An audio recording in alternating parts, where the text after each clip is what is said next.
Everybody's here. Are you comfortable? Okay. Okay, guys. Yeah. Welcome to the June 17th San Carlos Planning Commission meeting, and please rise for the Pledge of Allegiance. I pledge allegiance to the flag of the United States of America and to the republic for which it stands, one nation, under God, indivisible, with liberty and justice for all. Thank you. Okay. Roll call, please. Commissioner Marsters, Present. Commissioner Gutierrez, Present. Commissioner Corral, Present. Vice Chair Silberman is absent this evening, and Chair Harper Pedersen. Present. Thank you. Before we get started, I would just like to take a moment to thank Commissioner Michael Corral for his service on the Planning Commission. He's been with the commission for a year, I believe, and it is wonderful to have someone take the time and dedicate towards serving their community, and I just think that's a good time to thank you. And I provided you with a little send away, some treats to keep you going for tonight, and just wanted to say thank you very much. Really appreciate that. Thank you. Thank you. Yay. And feel free to pass those treats down. Yeah. Or keep them, or pass them down. Okay, great. We're going to go ahead and move on to public comment. Public comment is actually limited to items that are not on the agenda. Is anybody here to speak on items not on the listed agenda? Paul, you want to come on up? Yeah, actually, I put it on 6A, Oh, but it might be appropriate to say it in public comment.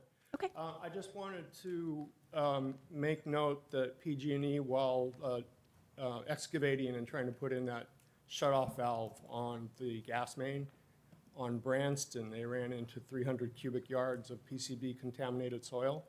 The city's found a place to put it. I simply asked that they put a tarp over it or something, because I know at Delta Star when that happened, the dirt pile just sat there for years and it was blowing contaminated dust all over. And that was over on Branston? Yes, thank you. Thank you. Anybody else here to comment? Ben? So it's really interesting.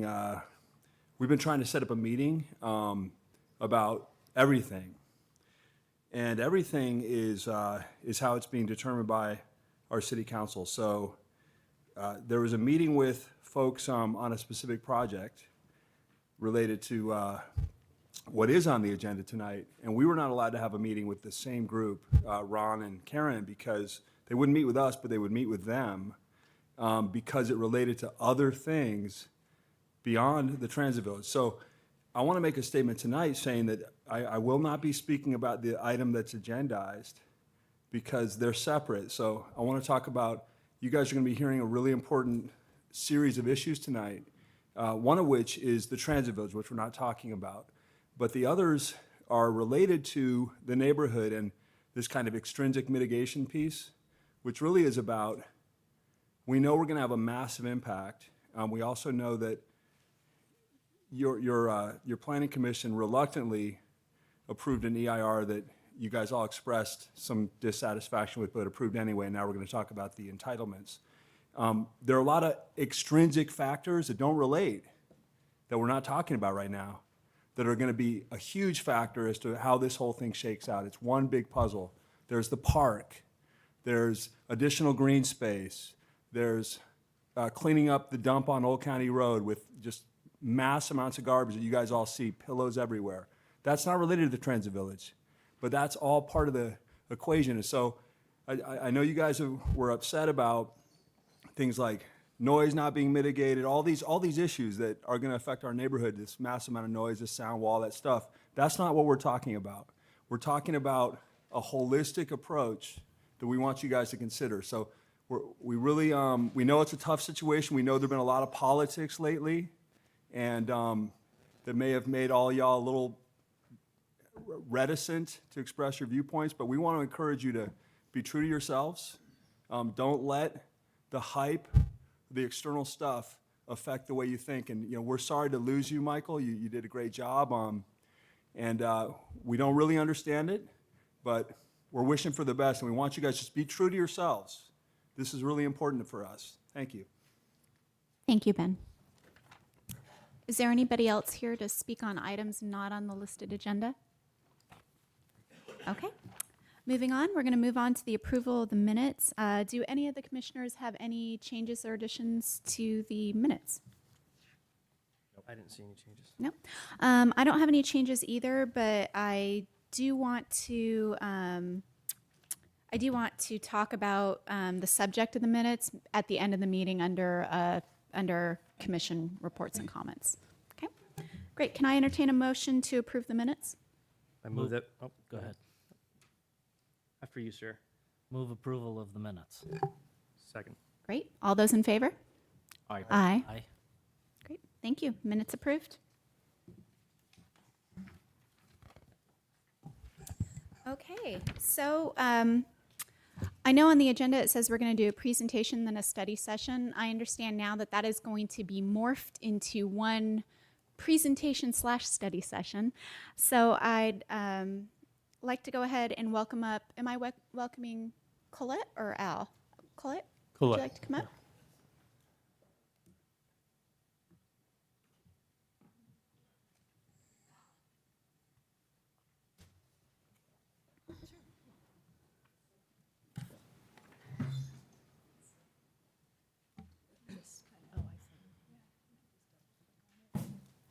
Thank you.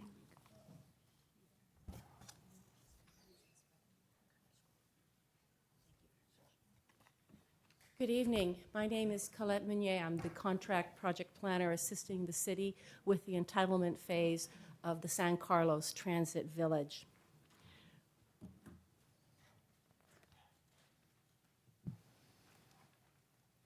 I'm going to do a very brief overview, then the Public Works Director will do a presentation about capital projects that are adjacent to and related to the project site. Then their Legacy and Samtrans will present. They've got pretty graphics and can much more effectively illustrate how their project has changed with respect to some of the aspects. And then Planning Commission questions, public comment, and closing remarks. The one little variation would be that we'd like to have the questions to the Public Works Director taken immediately following his presentation so he can conclude his participation in the meeting. That sounds great. Okay. So I first just want to talk about where we are in our overall process.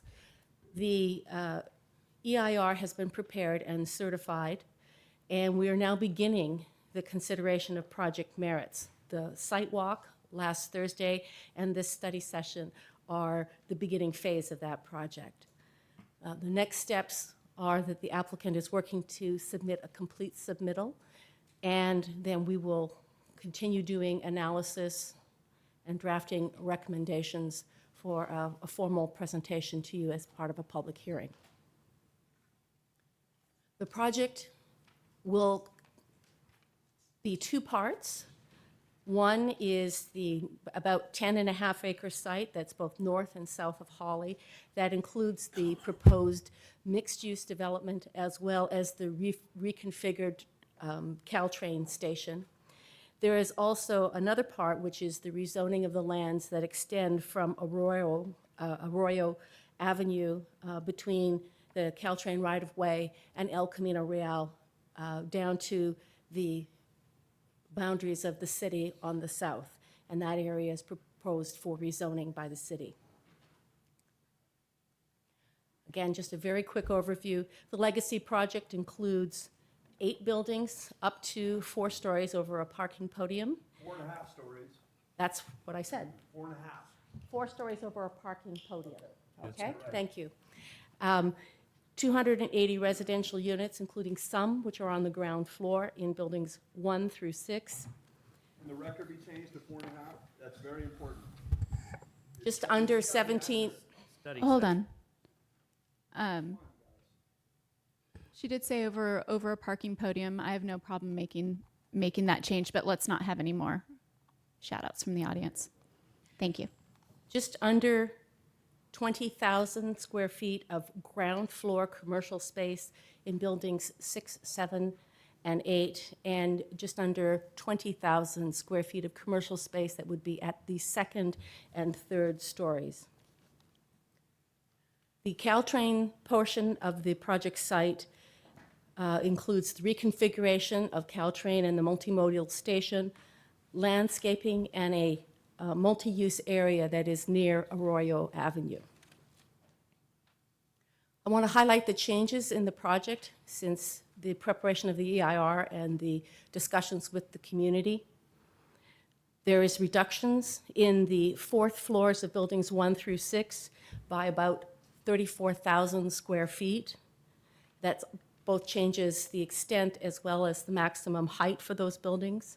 There is a reduction in ground floor commercial in building number 6 by just over 1,000 square feet. That's the result of moving some of the residential development that was taken off the fourth floor into a portion of that retail space. There is a reduction in unit size by approximately 80 square feet per unit. And there is a change in the unit mix as a result of the change in the configuration of the fourth floor. There will be 4 more one-bedroom units, 1 fewer two-bedroom, and 3 fewer three-bedroom units as a result of the change. There are also changes in the landscaping. As a result of discussions with fire staff, there's been a reconfiguration of the emergency vehicle access, which has increased the area for landscaping and allowed approximately twice as many trees to be in the revised landscaping plan compared with a previous. Attached to your staff report are 2 tables. One is a summary of the improvement measures which were identified through the hearing process on the EIR, both by the EIR consultants as well as by planning commissioners.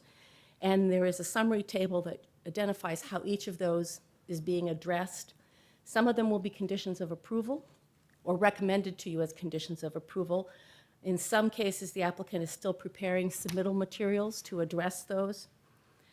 Some specific measures that I'd like to just comment on. The revised plans show increased landscaping. That's in response to number 1, which asked for more landscaping. Improvement measure number 4, we have letters from Samtrans and Caltrain committing to maximizing the protection of Old County Road as part of work that may happen in the future as part of electrification. And condition or improvement measure number 14, there is a letter that indicates that there really is not any feasible materials that can be used as an exterior material for sound attenuation. So we have, just wanted to highlight those specific responses. There is also attached the summary of the mediation issues in a matrix, and those also have had a column that indicates how each of those might be addressed. Again, some of them are identified as being appropriate for conditions of approval. Some will be addressed by actions of public agencies outside of the application or the project approval process. One of them, the condition number or matrix number 3, the revised plans do show a reduction in the fourth floors in the maximum building height. And part of what we would hope to get tonight, both from the community and the commission members, is some sense of, has that gone a good way towards meeting that concern or not? And some of the measures that, or the mediation issues, are still under consideration and discussion. With that, I'd like to turn this over to the Public Works Director, who will provide a summary of the related capital projects. Thank you. Can I ask one question before we move on? In the first slide, you actually said the project is sort of split into 2 parts. One, the project itself, which is Arroyo North, and then the area south of Arroyo is proposed to be rezoned as planned development? One part is initiated by Legacy and Samtrans, and one part is initiated by the city. That's why I've identified them as two parts of the project. Why the choice plan development if everything that we've heard has essentially said that nothing can really be put there? That's not wide enough to really develop. So if you're talking about making it planned development and essentially they're saying that nothing can be developed there, why is it being zoned as planned development and not some other zoning choice? I think I can answer that question, Madam Chair. And the intent of that surrounds the issue of landscaping and maintenance over the years, in the coming years. And we have made it very clear that we want an improvement of that area as tied to this development project. And so a planned development area would ensure that conditions, future landscaping and maintenance are in place in perpetuity. So it doesn't necessarily have to do any with development per se. However, the current zoning would allow for commercial development to occur there if it could fit. Okay. So a planned development, again, is to protect the city standards and conditions for landscaping and future use of that Because area. it seems to me like it's sort of an end around, in other words, you're saying now that you can't do anything and can't do any development on it, and then you're going to rezone it as planned development so that down the road you can potentially develop it, okay? But you're saying that essentially it's being told to us right now that you can't develop it, okay? And that was part of the project, is that they said after Arroyo it becomes too narrow to develop. So if on one hand you're saying it's too narrow to develop, and then on the other hand you're essentially saying that we want to preserve it for potential future development, it just seems inconsistent to me. Well, the issue of not being developable is a physical constraint as opposed to some other constraint. So when you heard that it's not developable, that was not developable to move units, single or residential units down to that area. And we've looked at the width. And so that's what we've been told by the developer and others, is that it's physically not suitable to move units from this development down there to lower the height and density to the north. But you could potentially move the commercial development down there. It would be potentially suitable for the commercial or retail development, right? No, not necessarily. Again, it's very narrow. And we did take a look at this very carefully with during our public hearings with the city council. We looked at the actual developable depth, and it was, I seem to recall, like 20 to 25 feet after setbacks and sidewalks and right-of-way were taken out. So again, it would be, even for commercial retail, it would be, I don't even think that could be a potential. It could be. It's zoned for it now. Now, the other thing to consider is, it depends on what happens with the right-of-way there. I mean, theoretically, if the berm was changed or more area was suitable for retail development, I mean, sure, it could occur. That's the general plan and the zoning currently allow for that. And if I could just add, within the area that we're talking about, there are some existing auto dealers right at the southern city boundary. Yeah. Also, there have been seasonal uses made of those areas. So those would be the kinds of uses. And then if that's kind of the envelope of use that ends up being approved through the development plan, if there is somebody who's creative and finds a way to do something else, it would then have to come back through a development plan amendment. So there would still be an opportunity for community review and community input. Okay. It just kind of feels like you're saying one thing and doing something else. That's not the intent. I know. Well, thank you.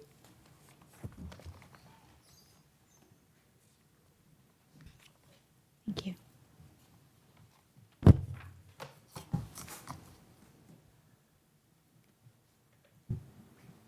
Jay, can you quickly introduce yourself? Yes, good evening, Planning Commissioners. Jay Walter, Public Works Director. Thank you. I was asked to come in tonight to give you a rundown on some of the capital improvement projects that are slated for this area and how they connect or tie into the Transit Village development that will be occurring. So what I've got is a series of slides to work through with you, and on the screen at this point in time is just an aerial photo of our vicinity of our city, and of course, running from kind of the top left to the lower right is the El Camino Railroad, Old County Road corridor, just to orient us for what we're looking at. And so essentially, as we understand it, the Transit Village project, as it's proposed, will be in the area that's shown kind of by this purple shading. And so right in the middle, and with El Camino on one side, the railroad tracks on the other. So one of the things, or some of the things that will be happening with the Transit Village along El Camino Real in the vicinity. This is the intersection of Holly and El Camino Real. And what's shown here are some pedestrian enhancements, some crosswalk enhancements and some sidewalk enhancements.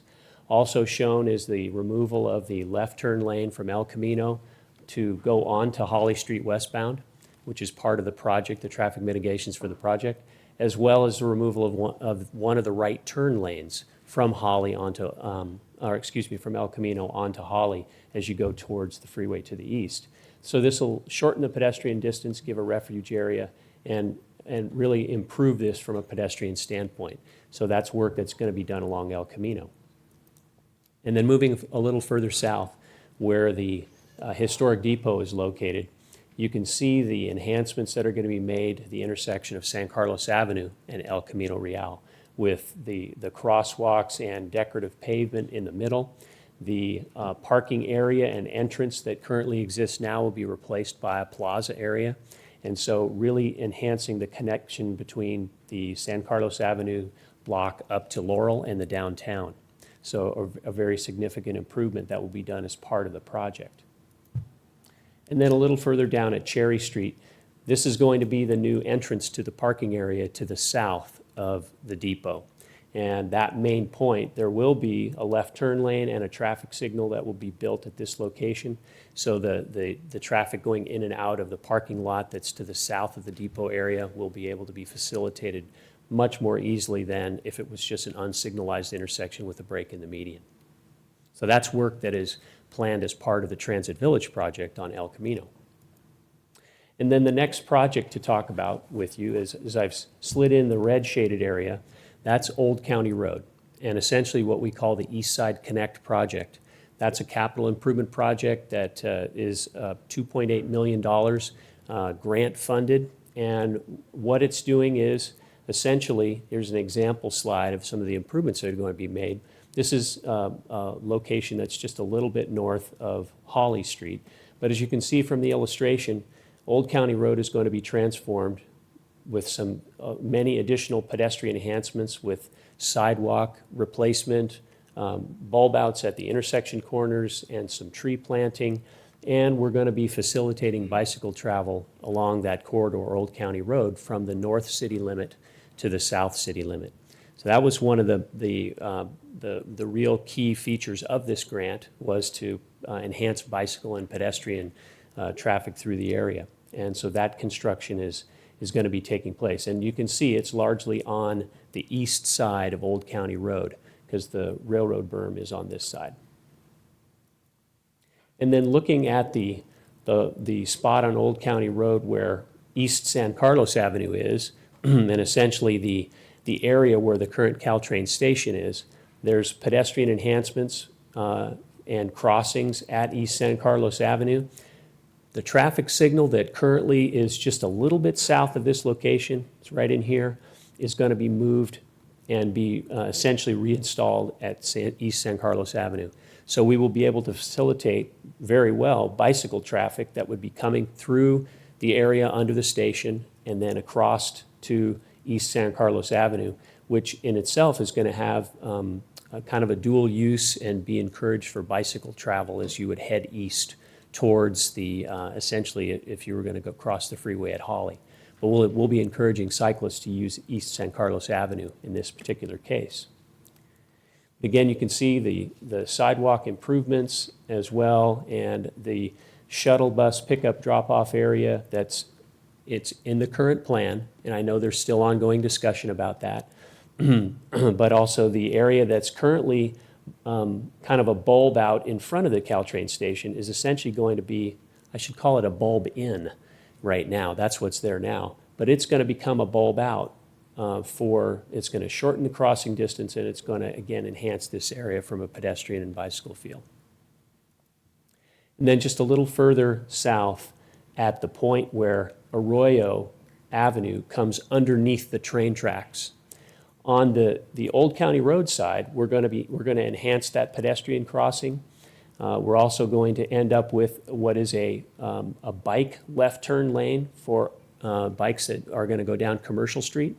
And we're using this as creating a focal point for folks to get, if they don't want to try to go underneath the tracks at Holly, they can come down to this location. They can come through, and then when they turn, they will come, and if they want to head down this way towards where the East San Carlos Avenue bike lane will be going towards Industrial, they can do that, or they can go north or south on Old County Road with enhanced bicycle lane signing and striping markings for the entire length. So that's a key improvement that we're doing. And along with that, we will be undergrounding the utilities in that area and largely focused on that area kind of between Commercial and just past Holly Street to the edge of the residential development. We have been working with PG&E on what's called a Rule 20A undergrounding project, where the city has an accumulation of what are called credits that are able to be used for paying the costs of undergrounding those utilities. So all the overhead wires and poles that are along Old County Road in that vicinity will be removed. The electrical lines, the phone lines, and other communication lines will all be put in trenches and conduits in the ground. And that project is going to take place right in the middle of the East Side Connect project. So we've done as much as we can. We're going to be coordinating that work. So you'll see that happening here, and I'll get to the schedule of that in just a few minutes. And then these are some of the features that you'll be seeing on the East Side Connect project. Again, there will be decorative street lighting that will be placed. There will be bike racks. There will be trash enclosures and benches for some of the seating areas, some enhanced bicycle markings, and then some enhanced pavement treatments as well, all along that corridor. So some real significant aesthetic enhancements and improvements through there, as a lot of that sidewalk and other area is in very bad shape, and it's certainly broken up by the fact that it has all the utility poles currently in place. And the next project to talk about, as we slide into the screen, this blue shade, it goes essentially from Bush along El Camino Real down to Arroyo. And what that is that's called the El Camino Lighting and Landscape Project. And that was, again, that's been funded by grants. And essentially, if you look at the screen here, this is kind of a split shot of El Camino Real. And you can see some additional trees that are placed at locations that will be all along that stretch. And the idea is to enhance the west side of El Camino, not to be exactly like the east side of El Camino, but essentially with what the grant was able to provide, some significant enhancements along there to kind of mirror that improvement that will occur with the Transit Village project as it goes forward. And again, some of the features of that project, we will have tree grates around the trees that are placed. I'm not sure we can get trees this size immediately planted, but the idea, of course, is they'll grow that tall. There'll be a canopy type tree. And then we have some decorative street lighting and then some benches that will be placed along the way as well. So that's another capital improvement project that's currently funded that will be moving towards construction later this year. And then one final piece to mention, the slides in this light green shade that in this area from Arroyo down to just past Britain. You may be familiar with an initiative called the Grand Boulevard Initiative, which is taking place along El Camino Real, essentially from South San Francisco all the way down to San Jose, where there is planning and great vision being developed for what should that boulevard be like, what should it look like, what should it accommodate, and how should we be developing along it. So the city's piece, in this particular area, the city was one of 4 locations along El Camino Real that was chosen to essentially create to work through the process with Caltrans to create what we call 65% design drawings. That is, basically, you've worked your way through most of the, what are the widths going to be, what are the medians going to be, what are the areas along the side going to be, and getting Caltrans essentially preliminary approval for that project to move forward. And so we saw an opportunity there with some money that was coming available through the Metropolitan Transportation Commission to apply for a One Bay Area grant. And we applied for and we have received approval for funding to complete the design and then build a piece of this in San Carlos. And so the piece that we're going to be building and focusing on has a good connection to the Transit Village as well as our East Side Connect project. This view shows the Arroyo undercrossing, and here's the train tracks, the current bicycle ped undercrossing under the tracks. And what we're developing here is essentially a plaza area on the west side of the berm, and we're developing crosswalk enhancements across El Camino. The current U-turn area that is signalized at that location is we're going to have the median extended up to the point that U-turn won't be allowed anymore. It didn't serve a real significant purpose, and so we determined we could get rid of it. And the sidewalk, the crosswalk areas will be enhanced to facilitate pedestrians and cyclists to get into this area and be able to use the undercrossing to go over to the East Side Connect project, which will be enhanced for bicycles and pedestrians. And then what's not shown on this early diagram is off here on the north portion of this, the parking lot for the Transit Village project will extend down to this point, and we will connect up to here. So there will be, again, a connection to the Transit Village project, a connection underneath the tracks to the East Side Connect project. So we're putting a number of pieces in place which we really feel will enhance the aesthetics and the place and the feel for bicycles and pedestrians and others who want to just be in that area. So just a couple of points on schedule so far. The East Side Connect project we bid in February, and we will start construction next month.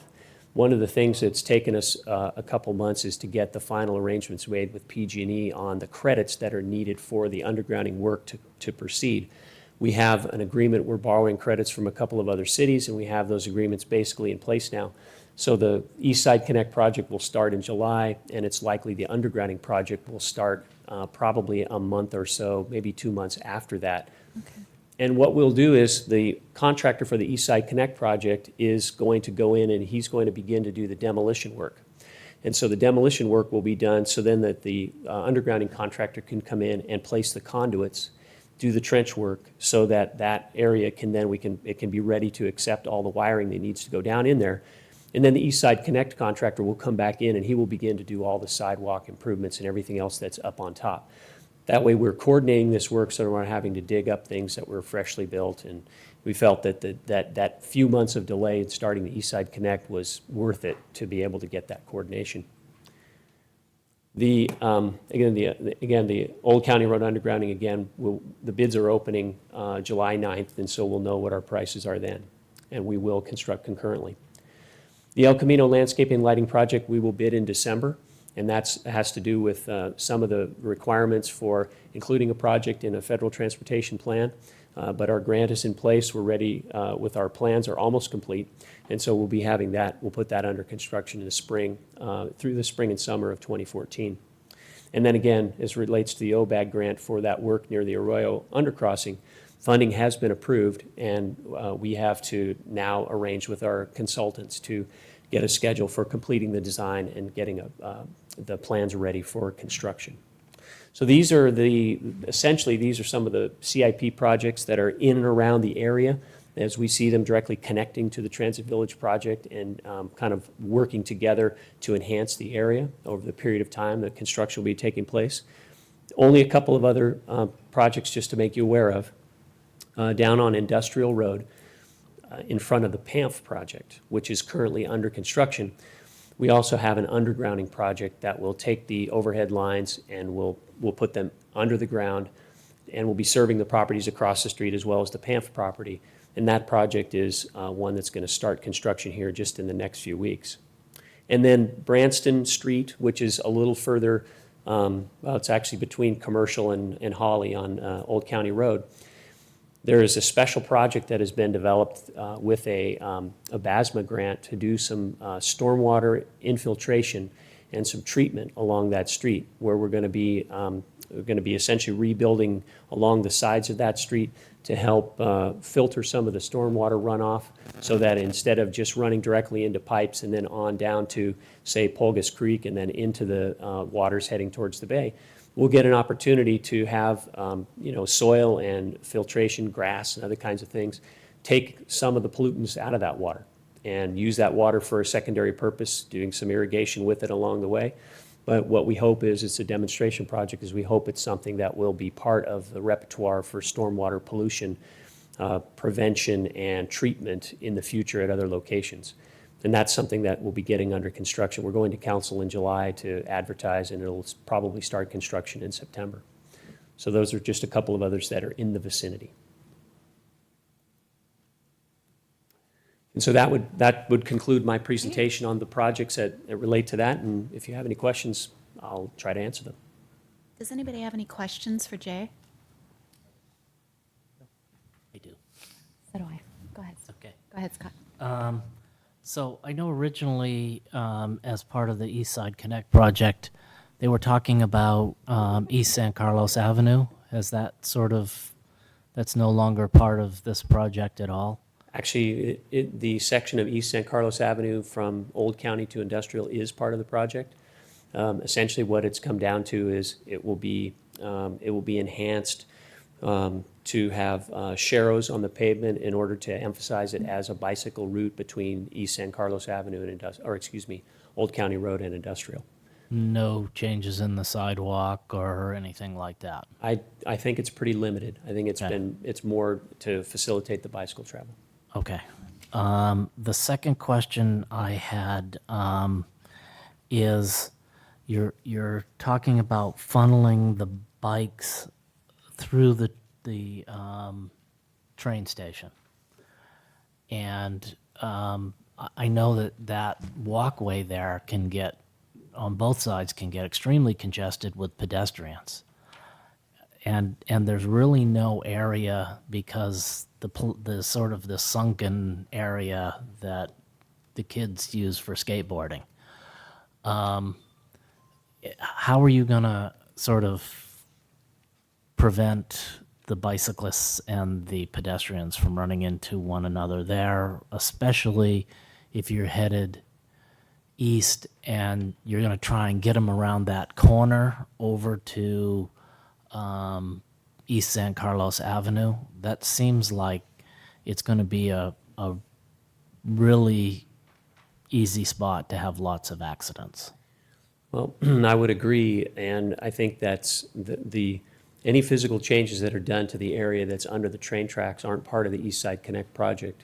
So at this point, I'm not familiar with what design details would be contemplated by Samtrans as it relates to that, to enhance that area from the opposite side of the intersection on El Camino across through in that plaza area. But my sense is that there would have to be some good marking and or routing and segregation of bikes and peds in order to avoid that situation. So is that something we're expecting as part of the transit village, as part of the transit station project? Who's going to actually take care of that, or are we just going to assume that it stops once we hit their property and it starts once we get to the other side? I don't have the answer to that as far as the who will actually make those physical improvements at this point in time. I don't know the detail of Okay, and that property is owned by Samtrans or that. Joint Powers Board? That area is not city property, so So that's have to be Samtrans coordinated. property. Okay, thank you. And if I could add to that, Madam Chair, I think the intent is not to have people ride bikes across the plaza, in either direction, east or west, but I think signage to get people off their bikes and to walk their bikes along with pedestrians. So that's the intent, is not to allow people to walk their bikes through Brian Fitzpatrick is here, and perhaps he could, talk to that a little bit. But I think it's more of a signage and enforcement issue than it is a physical improvement issue. Unfortunately, I know from personal experience that signs don't work there, or there wouldn't be any cigarette butts all over the place and people smoking all over the place. So I'm not sure signage is really going to solve our problem there. So just one quick comment there. And if I could add just to that, on top of that, the design of the plaza is also something that would come through the Planning Commission as part of the architectural review of the project, and we'll have the landscape architect available to make physical changes or signage suggestions or landscaping. There's lots of things that could be done from a design standpoint to change the physical environment to correct certain behaviors or encourage certain behaviors. So the landscape architect can certainly help with that, and the Planning Commission will have an opportunity to look at the design of the plaza. I was just noticing, is there a sidewalk that actually goes over the culvert down by the Arroyo underpass?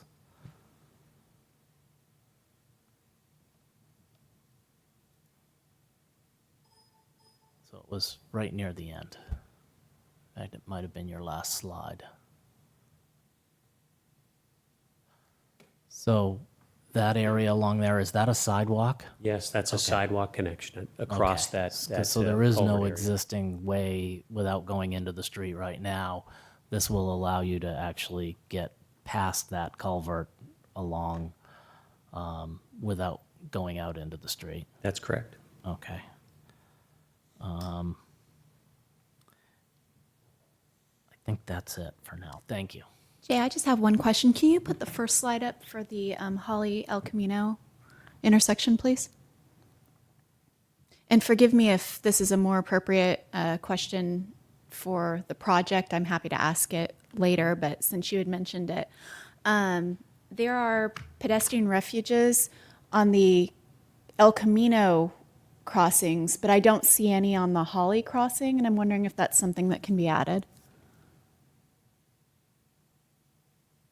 It may be, that's actually, I think, a detail of the Trans-Village project and the improvements that they will make, but I think the difficulty would be just the narrowness of this section of the current median.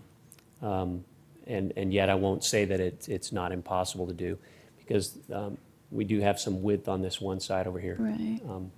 So other than this being a depiction of a crosswalk here, it may be possible that that could be accommodated. I just know that that's an intersection of particular concern, so that's certainly something that I'd like to see, and I know many others would as well. Thank you. Mhm. Thanks, Thank you. Jay.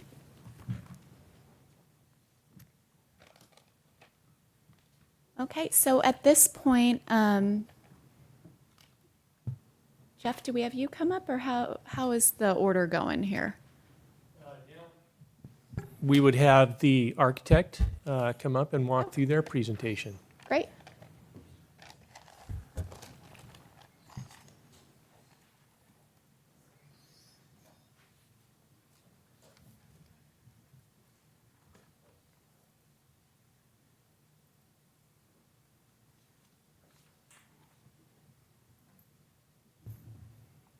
Planning Commissioners, I'm Sherry Scott with Christiani Johnson Architects. I'm the architect for the project. And so what I'd like to do is walk you through the changes that we've made since the initial submittal. And then there's two major changes that we've made to the architecture and the landscaping, and that's to reduce the height of the fourth floor. Both, it reduces the overall building height and also the mass of the fourth floor. And also we've increased planting on the east side of all the buildings, and that was done with collaborative meeting that we had with the fire department to reduce the amount of emergency vehicle access on the east side. And that really allowed us to increase the planting on the east side of our project. So I'll walk you through those changes as it occurs throughout the site. I'm going to run through the first couple slides here, which are of the transit center. So I think you're all familiar with the project now, but I'll just give you the brief overview and then walk you through the height changes for each project. So Starting at the south end of the site, we have the existing depot flanked by the two retail buildings, buildings 7 and 8. These two buildings have not changed since the initial submittal. But starting with the residential buildings and going north from here, building 6 up to building 1, each of these buildings now has a 3-story portion and a 4-story portion to the project, and the 3-story portions of the project have increased on each of those buildings. And this is the portion of the project north of Holly Street, so buildings 4, 3, 2, and 1. Again, these represent the footprints of each project, of each building. The 4th floor is where the mass has been reduced. In order to reduce the mass of the project on the 4th floor, there's a lot of subtle changes on the ground floor that are not, I would say, not significant, so I'm not going to review those, but it really allowed us to take a lot of the bulk of the 4th floor and distribute it on the lower floors of the building.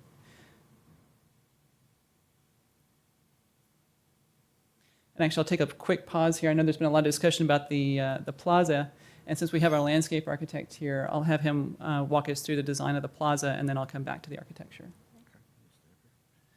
Good evening. I'm Paul Lettieri with the Gazzardo Partnership, Landscape Architects. We'll just talk briefly about the plaza. We have a few new renderings too that we did. The idea has been similar all the way along. The idea is to have a multi-use kind of plaza and create much more of a grand space out front that would allow for pedestrian activity, would allow for farmers markets to happen, would allow for community program uses to happen out there, as well as the ability to have pedestrians and bicycles actually be able to traverse this zone. Whether you want bicycles to walk through the space or ride through the space, there's still a lot of area here that is unfettered access now where you don't have car conflicts, which is one of the main problems with the space now, is that there's a lot of car conflicts, so everybody's channeled into much narrower paths to travel. So we have much wider paths to travel that you can go through.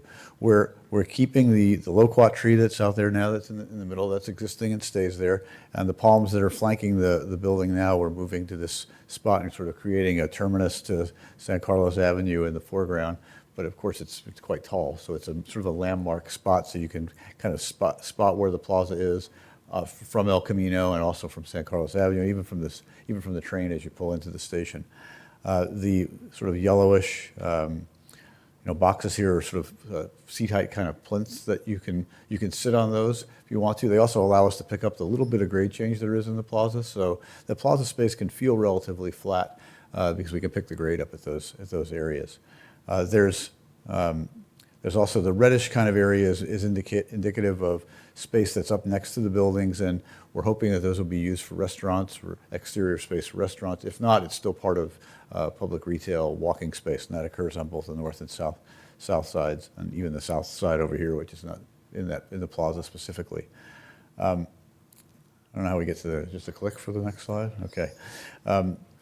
So we delineated the plaza a little bit in 3D just to kind of get a sense for maybe a farmer's market's out there. So the tents that are shown here are not permanent structures. That's the idea. Those would have been brought in with a farmer's market. Then the furnishings, again, that's the sense that might be restaurant space that's there. A little bit of a sense for how these plinths could be used and how they'd feel, how the central fountain might work in terms of its character.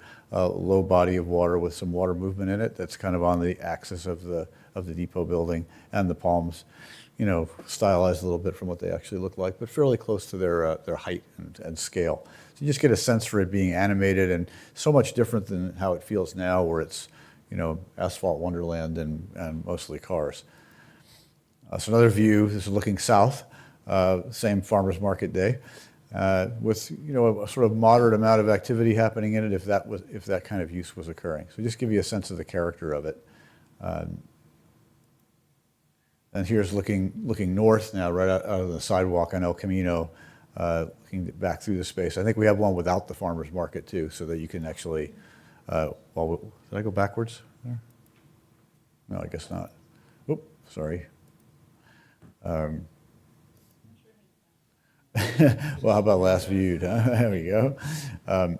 Well, there is a rendering somewhere without it, but obviously it's a temporary kind of use. So we wanted for you to get a sense for how it could feel with people actually using it, because we've had a lot of plan views of it, in the past, and those show furnishings and temporary kinds of uses in it as well. But we don't anticipate any permanent objects in this space, with the fountain and the plinths around the edges, but the center of it is paving pattern and the ability to walk through it and to be able to use it for all sorts of things. So that's kind of the intent. So I think it's time for you to come back.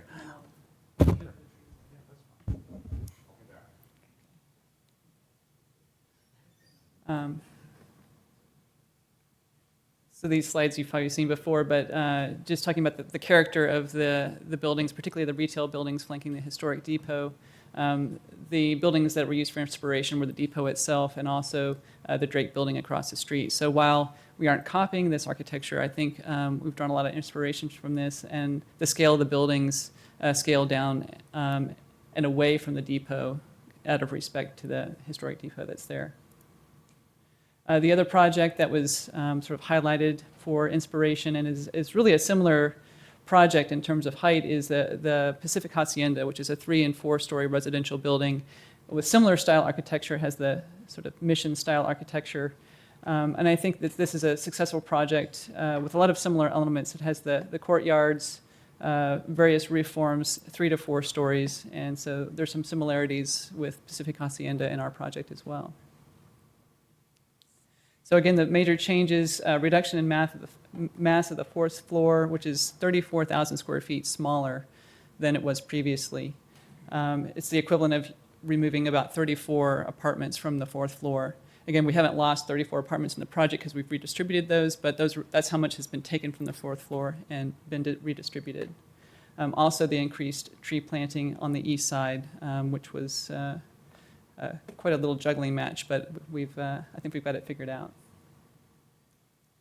Okay, so just highlighting the reduction in mass of the fourth floor for each building. At the top of each slide is the previous submittal, and at the bottom of the slide is what we're proposing now. So at the top of the slide, you'll see this is building 1 at the farthest north residential building, and everything except for this one slot right here was at 4 stories. Now what we're proposing is the entire building facade facing the east side here. The units have been removed on the fourth floor. The middle of the building here is at 4 stories. And then facing El Camino, we've also reduced the height down to 3 at the corners here. So you can just see visually the reduction in mass. It's about 9,500 square feet, or about 45% smaller than it was in the initial submittal. And this is what it essentially looks like in the facade. So the previous facade was at the red dash line here. So the facade facing the east side now, you can see here, is about 10 feet lower. Again, facing El Camino, it steps down to 3 stories as well. 4 stories is beyond. But previously, the 4 stories was all the way to the street. Buildings 2 and 3, at the top of the slide is the previous submittal. The lower slide is what we're proposing now. So building 2, you can see the 4th story that's remaining is just this portion here. The entire east side has been reduced to 3 floors, and then this view corridor through here, this is where the courtyard is, but flanking both sides of this, the project has been taken down to 3 stories. So the buildings go from 3 stories, scale up to 4 stories in the middle, and then back down to 3 stories at the end. Similar with building 3, 3 stories, 4 stories in the middle, and then down to 3 stories at the end. Building 2 is 50% smaller on the 4th floor. Building 3 is 23% smaller on the 4th floor. And again, this is what this looks like. Building 2, this was the previous building facade that was facing the east side here. And so it's, again, mostly 10 feet lower, except for this one portion here in the center that was already low. But this was the only portion of Building 2 previously that was lower than 4 stories. And now the entire east side is at 3. Facing El Camino, we're stepping down on the ends of the building and staying at 4 stories in the center. Similar with Building 3, we're staying at 4 stories in the center, stepping down to 3 stories on each end. And that's similar treatment on the east side and on the west side. Building 4 has been reduced, but not as significantly as some of the other buildings. In conversations with the east side neighbors, because this is opposite the 7-Eleven on the east side, this was an area that we felt that we could keep more of the 4-story portion.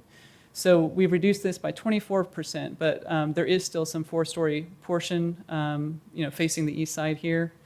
We've reduced the height on the east, or on the north and south of this, to 3 stories.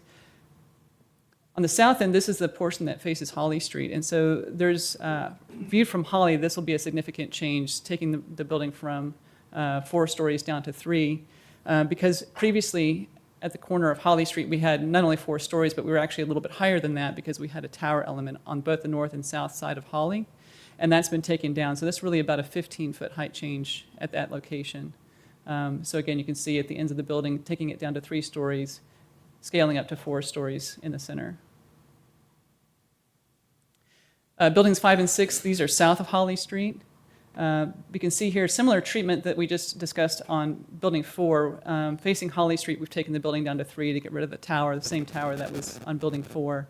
And then on building 6 here, you can see that we reduced the amount of 4 stories on building 6 as well. So building 5 is 18% smaller, building 6 is 47% smaller on the 4th floor. Again, this is what this looks like in elevation. This is the tower at Holly Street, which is a 15-foot height change. The other areas would just be 1-story height change, which is about 10 feet height difference in the other areas. Just a couple of views, quick views. I have some animations that I'll show a little bit later that I think show the character a little bit better, but these are just some still shots. So this is looking down El Camino. The foreground is existing trees in El Camino. The trees in the background are mature street trees that would be planted. They wouldn't be planted mature, but they will eventually reach this at their maturity in the background here. This is a view from the east side from Montgomery Street. This is looking at the retail building 8. This is the most southern end of the proposed development here. This is a view from the east side from Sylvan. And you can see that the building 2 here is this is the 3-story portion, and you can see just behind it, this is the 4-story portion, but this is, I think, is a good angle to show how when you move the 4-story portion of the building back from the face of the building, it's a gradual transition versus having the entire 4th floor right at the east side. So this is sloping from 3 stories up to 4 here, and this is all 3 stories. This is the view from Inverness. Again, you can see the 3-story portion here, and the 4-story tucked behind here. I'm sorry, what building number is that? This is also building 2, so you're Okay. looking kind of a little bit south at building 2. So this is the, sorry, this mouse is not I see. cooperating here. So this line here is 3 stories all along the east side. And I'm sorry, Sherry, can you go back to the previous slide real quick? I think I can, let's see. I'm sorry, so, and then just to clarify, that's building 3 over there on, So this is building 3. okay. So this goes from 3 stories to 4 stories in the center, and then back down to 3 Uh-huh. again. You can't see behind this tree. I see. But this portion here is the 4-story portion. Okay, thank you. Okay, so this is building 2 from Inverness. And this is building 1 from Riverton looking towards the hill. So this is the northernmost extent of the project. I think at this point I'll have Paul come back and explain a little bit more about our tree planting on the east side. All right. As when we talked about this previously in some of the community meetings, I can go through this in as little or as much detail as you'd like to hear. But basically, I think what was most effective was the basic philosophy was to use as many vertical and upright trees as we can and mix in some trees that have a little bit broader canopies where there's places we can do it. There's a fair amount of complexity in the shape of what's available in plan as you go down through it. So we also have to make sure that bedroom windows stay available for fire rescue and things like that. But those criteria really didn't get too much in the way of the ability to really add a lot of trees to the space once the EVA aspect of it was altered a bit. So you just get a sense, and the trees are ghosted in, fairly gently here actually, so we're not sort of overstating the case, but obviously these trees would have more density than this. And also, none of these elevations show the railroad berm in the foreground, which actually, takes out maybe about from here down in terms of what you can actually see. So the important part we've always felt is the upper floors and how those are screened and how the facade is broken up by the tree planting. So we have a lot of variety in scale and form. And I think we've talked about this before. People have asked, how far in the future is this? Is this 100 years from now? Or and generally, no. So the heights of these trees will, in terms of quote unquote, they're not really maturity so much as maturation for the purpose of screening. Some of them will continue to grow further. Is somewhere 7 years, some of them maybe 5 to 15 years. That's kind of the zone of what you're seeing here.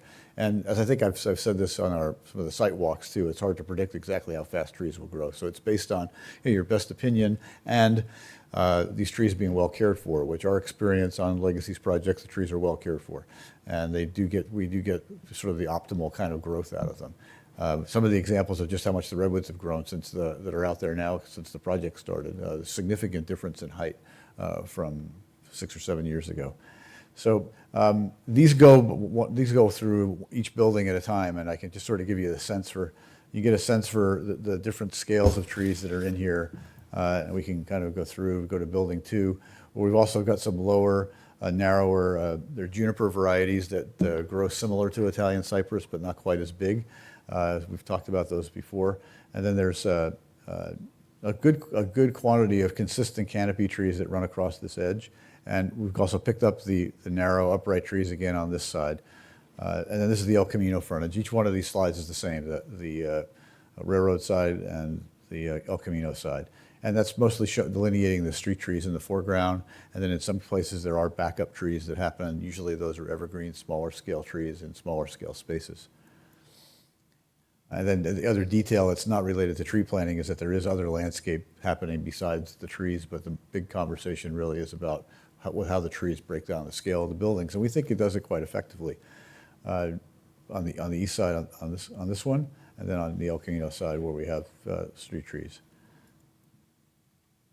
So building 4, we've got a good mass. We have a good amount of room here, so we can have wider spreading canopy trees here that'll give us a little more mass actually, and with fewer trees, and then the narrower, more upright ones in the narrower spaces, and also to help break down the scale. I think I've talked before that part of the rationale is you can't just block out the whole building for various reasons, fire access and also just desirability, but it's important to us to break the scale down. So the scale, Sherry's talked about the scale from how the floors have been removed, but we're also breaking the scale down because there's massing of planting happening in front of it that breaks down the facade that you see. And that actually shows up a bit in those in the photo simulations from looking from the east side neighborhood back over, and some of the existing trees that are there, how they break the scale of the building down. And we think that's really important to how you perceive it. So that was part of the rationale. Want me to go through the sections as well? Okay, yeah, we'll go through the sections quickly. I mean, these are, I think you can probably see what El Camino on the left, and train, and then the various conditions that happen. And there's quite a variety of conditions that happen, both in the width of berm and slope and retaining wall conditions. But you can get a sense for how the tree planting works that you were seeing in elevation in the previous drawings and how it looks from the side. So just read along, as it were, in terms of the building spaces. And here we've got trees that are in the foreground of the section and trees in the background of the section. And here we have the existing poplars that we saw when we were out there, and the existing redwoods. And then we're back to the plaza now. Thank you. Okay, so what I'd like to do now is show you a few animations that we've done since the previous submittal, because I think that helps. Seeing the still images, it's harder to describe the ins and outs of the buildings. And so since then, what we've done is we've rendered some animations. And so the first one that I'll walk you through is an overview of the Depot Plaza.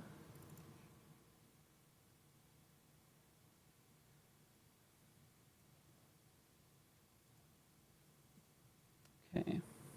And just to clarify, Sherry, the parts that are green are not actually green. Yeah, I should explain. So we've done a lot of modeling in SketchUp, but we haven't modeled the whole world, and topography is fairly tricky in SketchUp. So this green sort of carpet is just the default background. Okay. And so there's going to be some green in areas that just haven't been modeled yet.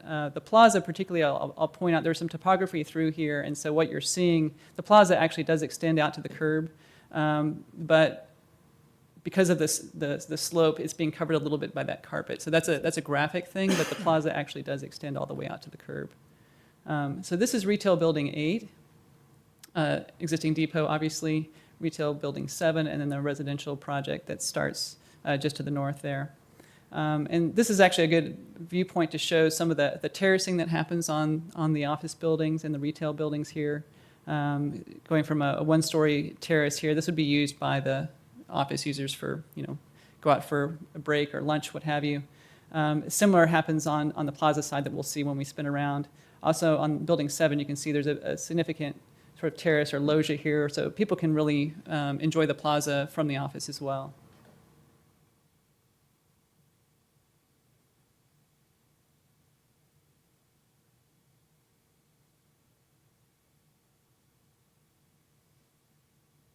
This is the same for Farmers Market Day, by the way. So the tents, again, are one version of how the plaza might be used. I got a quick question about that, because I remember last fall when we were discussing this plaza area, and I mean, correct me if I'm wrong, but I thought we were told essentially this isn't going to really be available for any sort of events because there really isn't enough room. I mean, clearly the canopies that you have here, there's no way that our farmer's market in its current size would ever fit there with people. Sure, I So- mean, the event would have to be scaled to the plaza, but I think it's definitely big enough to hold an event of a farmer's market of this scale. There's various size farmer's market. I know in San Francisco they'll have a farmer's market that has 2 tents, but it would be an event that would be scaled for the plaza, but I think it would easily accommodate a farmer's market. I'm just trying to envision any of the events that we have here in town couldn't possibly fit in that small space. And I know it could be like an extension of it, but True. I don't know. I just, like I said, I just remember that wording. This isn't going to be, for concerts and, this and that. It's really big enough for people to kind of navigate around and maybe sit and have lunch and that kind of stuff. But Right. Well, I think it's bigger than just a place to have lunch. I mean, there's definitely room to stage, essentially the farmer's market that we have shown here as an example, but it may not be as big as some of the others that you have around, but. I don't know So if a you very wanna- small event.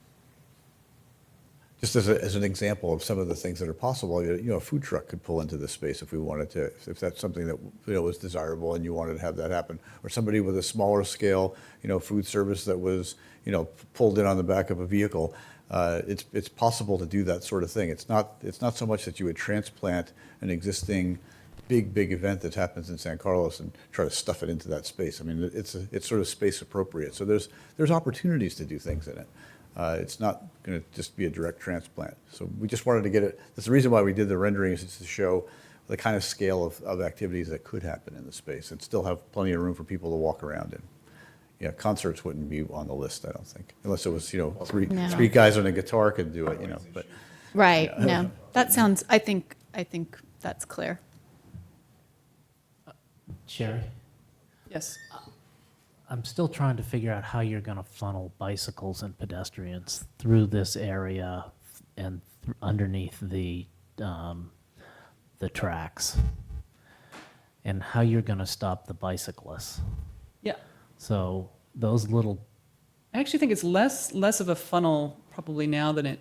yeah, but there's when you go underneath the railroad tracks, okay, there is a very limited, it's 6, maybe 8 feet wide, and there's pedestrians going in both directions. And if we're going to try and funnel, as Jay said, pedestrians and bicyclists under there, they all come to a very small space in a very short amount of time, including where you've got your farmer's market all set up. That's going to be a problem. How do you stop the bicyclists and get them off their bikes? There's nothing that I've seen here whatsoever that suggests that you're going to get the bicyclist, you know, you don't right now. Yeah, but in fairness, I don't know that there's a reason to get off your bike now because this is all just, it's just all paved. Right? So you would, if I were riding my bike, and I'm a cyclist too, I would ride till I hit the curb, and then I would start walking my bike. And I know some people don't do that, and that's an enforcement thing. But I would say that the condition that we have now with the depot building and the underpass is the same condition that exists now. The improvement that we're going to be making is the approach to that. And so this actually provides considerably more space for bikes and pedestrians to interact safely than the small strip of sidewalk that is in front of the depot building now. But we're now going to, this is going to be the preferred alternative for getting bikes east-west, okay? Right. Whereas Here in now, Arroyo. now it Mhm. isn't, okay? And so if we're actually going to encourage bicyclists to use this, how are we actually going to do that? If we got 5 times as many bicyclists going through there as we do right now, that creates a huge problem in that very small space. So that's what I'm trying to get at is how are we gonna solve that? Because it has to be solved before it gets to the tracks on either side. Would that be an appropriate question for Samtrans? Would you like them to come up now? Love to hear Brian's thoughts on it. So let me, and help me, Commissioner Marsters, if I don't understand your question absolutely correctly, but it seems like we've got sort of two things going on right here, right? We're going to be taking an area right now where you've got cars and trucks and shuttles and buses that are competing with bicycles and pedestrians. And part of the benefit of this project is we're going to be completely separating all the motorized vehicles from all of the other vehicles. So we're going to be doing that. So that's going to help make it a safer, area for the bicyclists. Secondly, we're going to have an active plaza. So in an active plaza, we're either going to need to designate areas where bicycles will be and where the activities on the plaza will occur. That's likely what's going to need to happen. And then as to the portion of the property that's going to be controlled by Caltrain, which is the area that's underneath that station, we have an entire police force. We contract with the county sheriff to monitor Caltrain stations and Caltrain property all up and down the right of way. We have a police force that operates out of our office. And they are there to enforce everything from parking to other acts that happen on the site. And obviously with a large right-of-way and a distinct number of police officers, we focus on the areas where we need to see things happen. So if it turns out that we're bringing, let's say, 5 times the number of bicyclists to this area, and that is going to be likely an area where you're going to walk your bike through, if there are issues there, we have the ability to enforce and to ticket and to do those other things there, just as the city of San Carlos can do that on public streets and other areas. So I think that by the time we use the design that people like Paul and Sherry are going to bring to this, it's going to help us create this pedestrian and bike-only area. And then if there's need for enforcement to make sure that that happens so that we've got a safe environment for the pedestrians interacting with the bicyclists, we would bring that to the table. Is that hitting what you? That answers part of my question, but also brings up another question that I have. The issue is really that space in underneath the tracks, okay? And that's a very finite space, okay? The bicyclists and the pedestrians don't go down into that sort of sunken area. That essentially remains almost completely empty as far as I can see. So you're still going to funnel more people into in that same small area.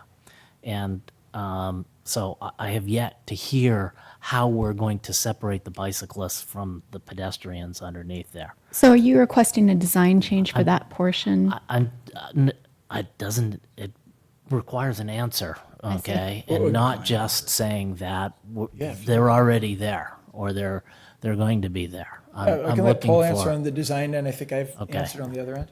You know, Yes. the area under the tracks isn't actually part of the scope, but getting to it, you know, the similar things are done in trails all the time, where you get to a trail and you can't, it's the equivalent of, you know, motorcycle barriers you've seen where you have to go around them. We have to be careful about how much of that you do, because it would, you know, it would coincide with, you know, stopping pedestrians from walking through. But if you make a space where you can't ride straight through, right now you can ride straight through if you want to.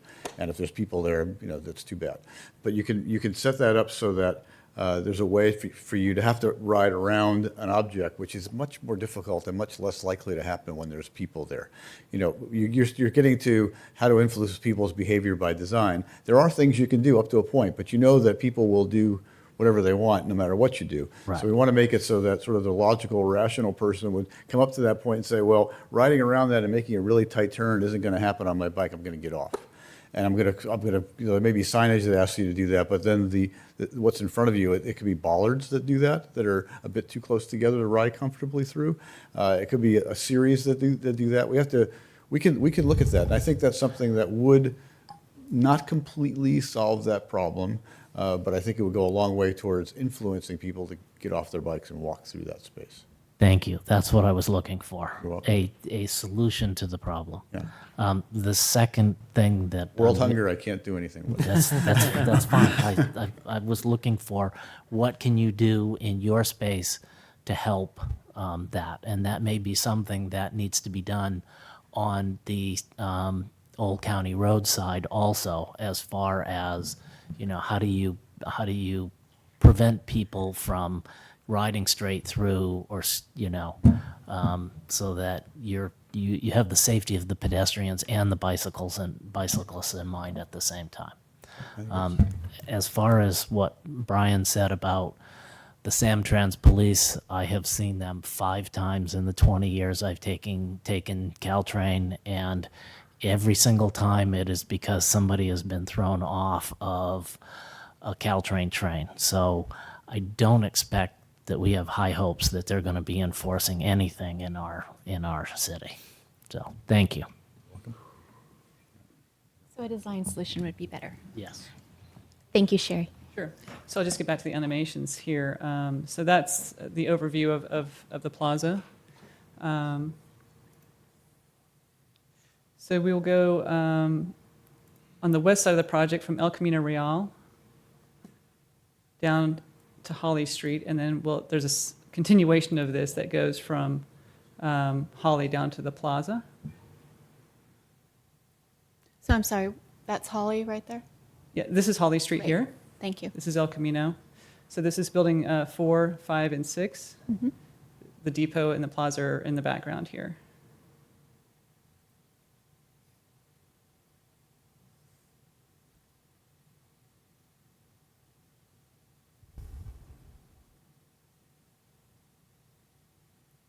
I'll just pause this here just for a second before we pan around. But this is the corner, similar on Building 4 on the other side, where there previously was a tower.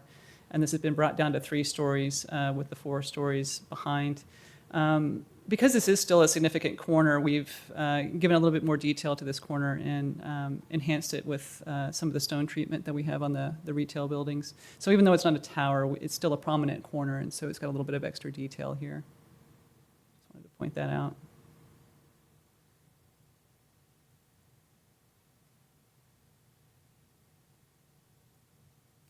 And then continuing down from Holly Street. Again, this is Holly here, Building 4 and Building 5.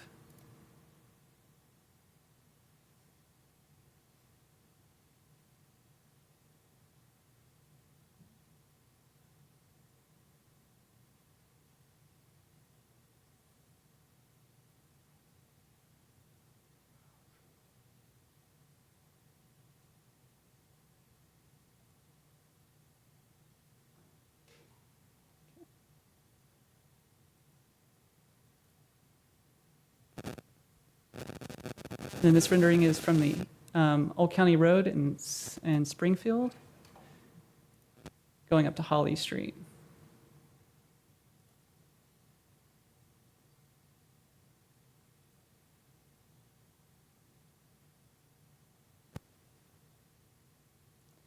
So I'll pause this here. This is building 4. This is the 3-story portion of building 4, stepping up to 4 stories. And so that's the height difference that you'll see typically from 3 to 4 stories.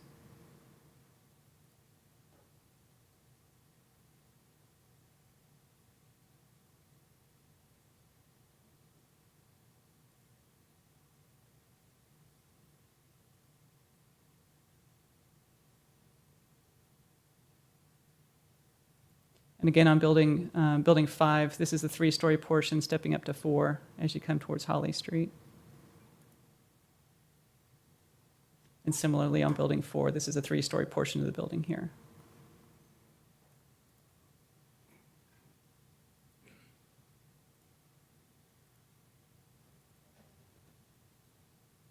This final rendering is just highlighting more of the detail on the retail buildings, building 8 particularly.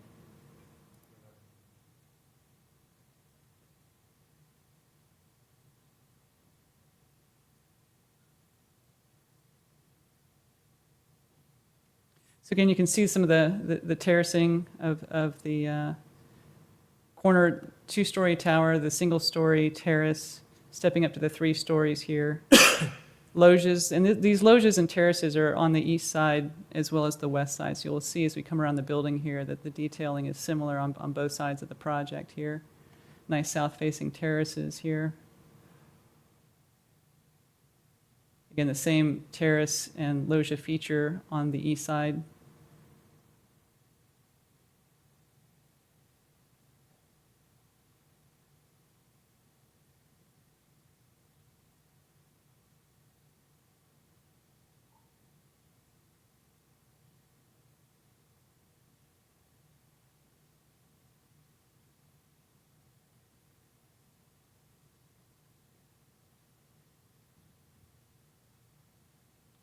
And that's building 8. Do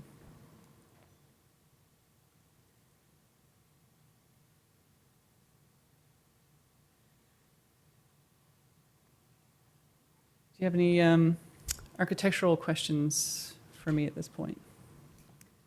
Does anybody have any architectural questions for Sherry at this point? Do you have any of this rendering from building 1, 2, and 3? We don't have any looking north at this time, but we can, now that we have the model, we can set up more animations for future meetings. Yeah. Any other questions for Sherry at this point? Not yet. No? Okay. Sherry, I have one question. Well, actually, 2. Buildings 4, 5, and 6 seem flatter to me. Is that just an optical illusion, or they seem like they have less visual depth, less interest? Am I just seeing that wrong, or is that actually correct? The buildings are fairly similar in that they're all based around courtyards that face El Camino. Okay. Let me. And maybe the I site just need more plan. time with the 3D visuals to really get a sense of Sure, it. and- It's just kind of my first reaction. And what we can do is we can develop more animations, for future meetings as well, because I think it does help to see it in 3D instead of the flat drawings. Right. But you can see the site does narrow as you go from north to south. So the depth of the site is one factor that you're probably reading, right? So that's just the physical characteristic of the site. So you actually have more depth to deal with on building 1 by the time we get down to building 4. But we can see that they're all similarly laid out with courtyards that provide quite a bit of relief, and it's a similar treatment along. But there is actually less depth as you head south. So the site plan south of Holly, you can see buildings 5 and building 6. The courtyards do get shallower, Okay. but they're all about the same width as you go down from north to south. I see. Okay. Thank you. Great.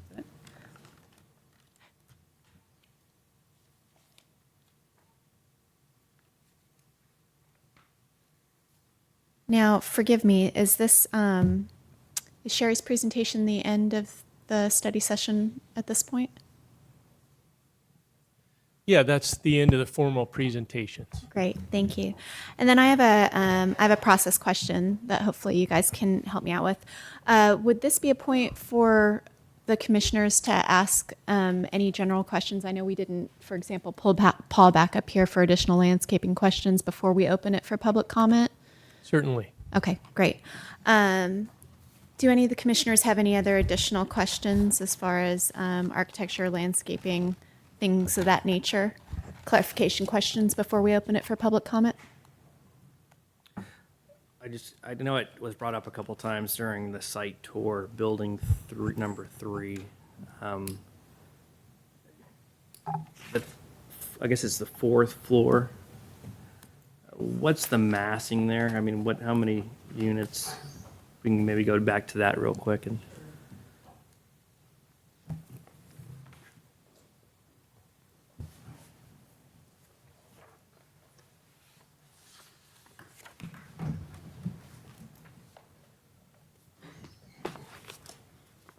So this is building 3 here. And I'll go to, I think the elevation will show the massing east side and west side. So I'm going to flip down to the elevations, which we have. Actually, the plan view will stop here as well. So this is the previous building 3, and this is the new building 3. So essentially what we have, north is to your left, south is roughly to your right, east is at the top, and west is at the bottom of the page. So the north and south ends of the building are 3 stories. The middle of the building, both facing east and west, is 4 stories. And so what that will look like here is you have the break between buildings 2 and 3, which is a courtyard, stepping up to 3 stories, and then up to 4. So the height of the building is in the middle, but it's in the middle facing both east and west. So there is a 4-story portion that faces the east side as well as the west side here. So similarly, 3 stories up to 4, and then down to 3 again. So there's 6 units. There's six units on the 4th floor. And they're the larger of the units, right? I think if I read that right. They're the 2 and 3 bedrooms? Yes.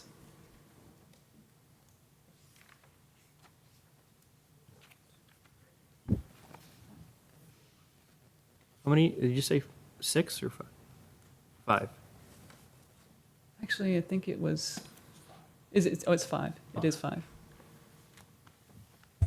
Right, because these are 3 bedrooms now, correct. So the whole building is 2 and 3 bedroom units. Yeah, just if you could maybe do a rendering of that, yeah, maybe for the next time, that'd be great to see. Sure.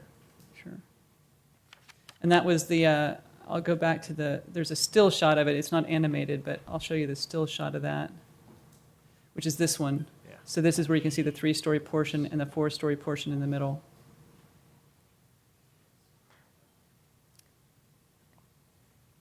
Any other questions for Sherry or for Paul at this point? I have a couple. Go ahead, Scott. Okay, so I do have a little bit of an issue with the 4 stories on building 3. It's really 3 units that you've managed to remove pretty much everything else down to 3 stories except on building 3 and that small area there. So 277 versus 280 units. I look at that and go, that might be an easy compromise to, address some height. Another concern that I have is the 4th floor, the 3rd floor of building 8, and this sort of gets into a little bit of the landscaping. And so, can you go back to your first slide? So, can you tell me how many trees that are around, that are on the east side of building 8 are guaranteed by the project? There's 3. 3. So if the city 5 years down the road has an entire new city council and they decide they don't like the trees on Old County Road and they get rid of them, and high-speed rail or the electrification project comes along and says, we don't have any, we want to get rid of all of these trees. There's really 3 trees, and of those, one of them actually is in front of the building. Actually, this is, there has been an update to this that isn't reflected in this slide, and maybe I can have Paul talk about it. It is 3 trees. There's a lot of competing uses in this area. We have bike lockers and then the circulation path here. There's a lot of underground utilities in this location, including a fiber optic line. But these trees actually have been redistributed, so they are in front of the building. Okay. So we This- shifted the lockers down and put the trees in front of the building. That's something that I have a real problem with, is the amount of trees that are really guaranteed by this project versus the ones that they're willing to pay for somewhere else that aren't guaranteed. So I'm sort of looking for either the city to somehow guarantee the trees on Old County Road, the Joint Powers Board, since they seem to be the ones who control the Caltrain region, what agreements are going to be for trees along that region there, as well as anything on Samtrans property. Because worst case scenario, and unfortunately, we've got to look at worst case scenario as to what's going to happen here. I really hope it never does, but if you look at a worst case scenario, in a lot of these buildings, you don't really have that many trees in front of them, okay, that are guaranteed. Sure, let me just back up to the site plan, because I would like to highlight what we have done to improve planting here. Right. And again, maybe Paul can highlight this, but essentially the row of trees that you see on the east side here didn't exist in the previous submittal at all. And so, Which left us with essentially no guaranteed trees. So now No, you're getting to a exactly. point where you have some guaranteed trees. exactly, and But that's why we I'm- worked to get these in here. And I think that it's a good start, but I think that there needs to be more in the way of guaranteed trees. And I know, and I'm looking at that whole 15 feet that's sitting there, and I'm saying, why can't you put trees on both sides of that 15 feet? Utilities, So there's utilities fire. there that cover and access to the everything tracks. there, so that there's no way you can put any trees on the other side of it.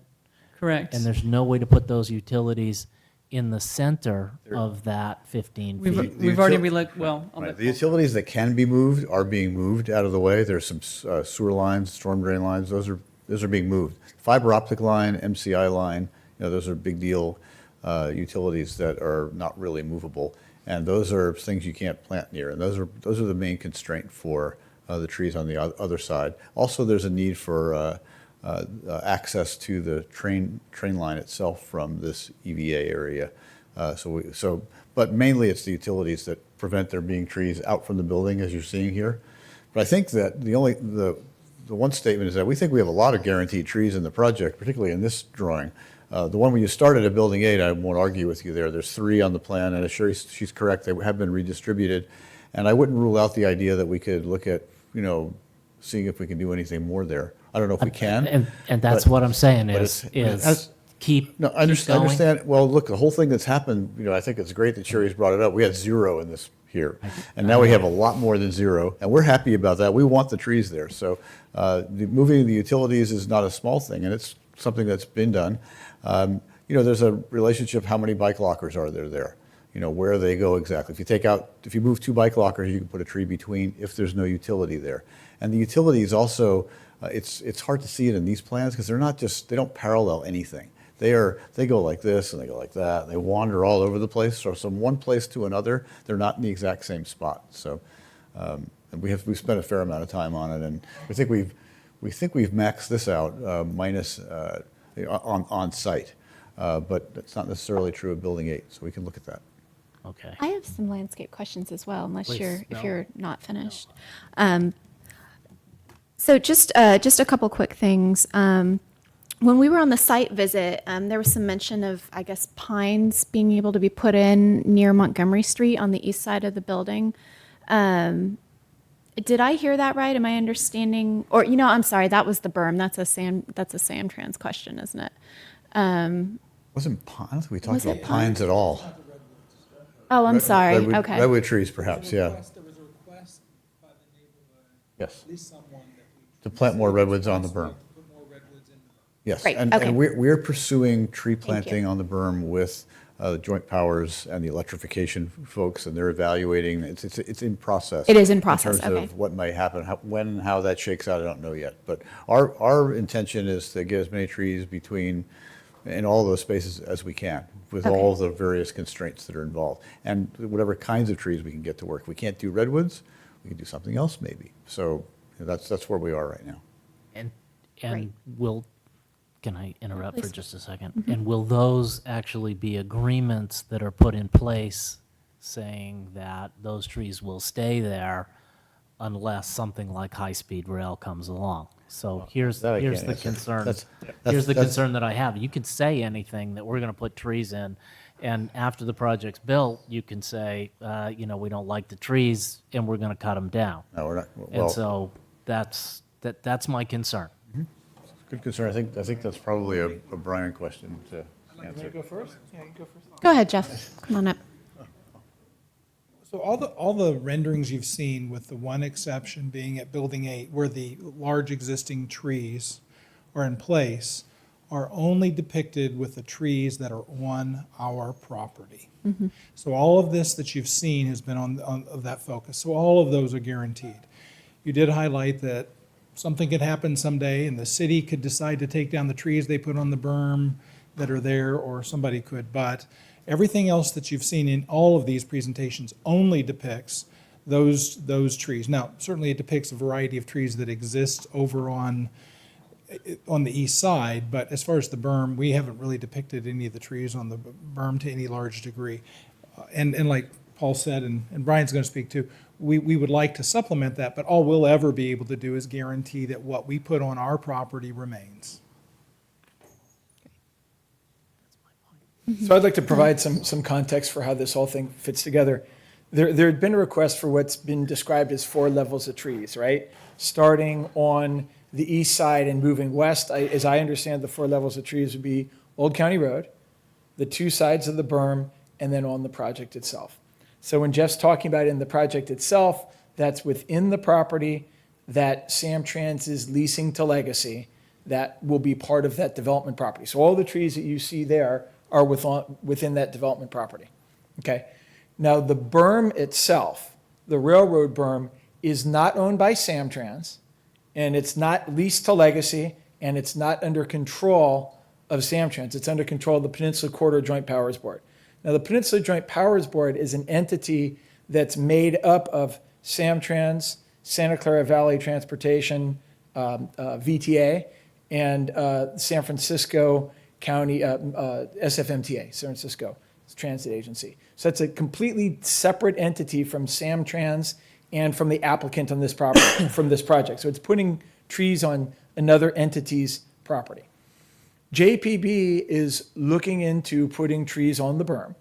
And a goal that the JPB shares with the city is that any trees that are put in the berm need to be compatible with the future electrification of the rail. So the idea is that when electrification comes, you don't want to put up trees today, like Commissioner Marsters has said, and take them out. Right. So we share that goal. Okay. And the idea right now is looking at what's going to be required of electrification, making that overlaid upon what landscaping Legacy would like to put in, and we're trying to find as much landscaping that can go in there as possible. And then JPB would enter into an agreement with Legacy that would allow that landscaping to put in. Then there's one other caveat that's important to note, which is, while we think of these tracks as straight up and down through the peninsula, there's a slight curvature through the property, particularly in San Carlos. There is, at the north end of the site, there's a signal tower on the site.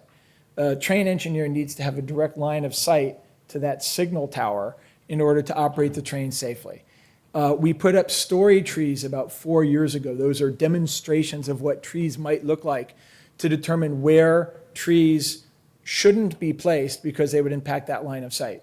So it's our goal that the two caveats that would dictate where there couldn't be any trees would be trees that would be removed by electrification and trees that would be in that line of sight.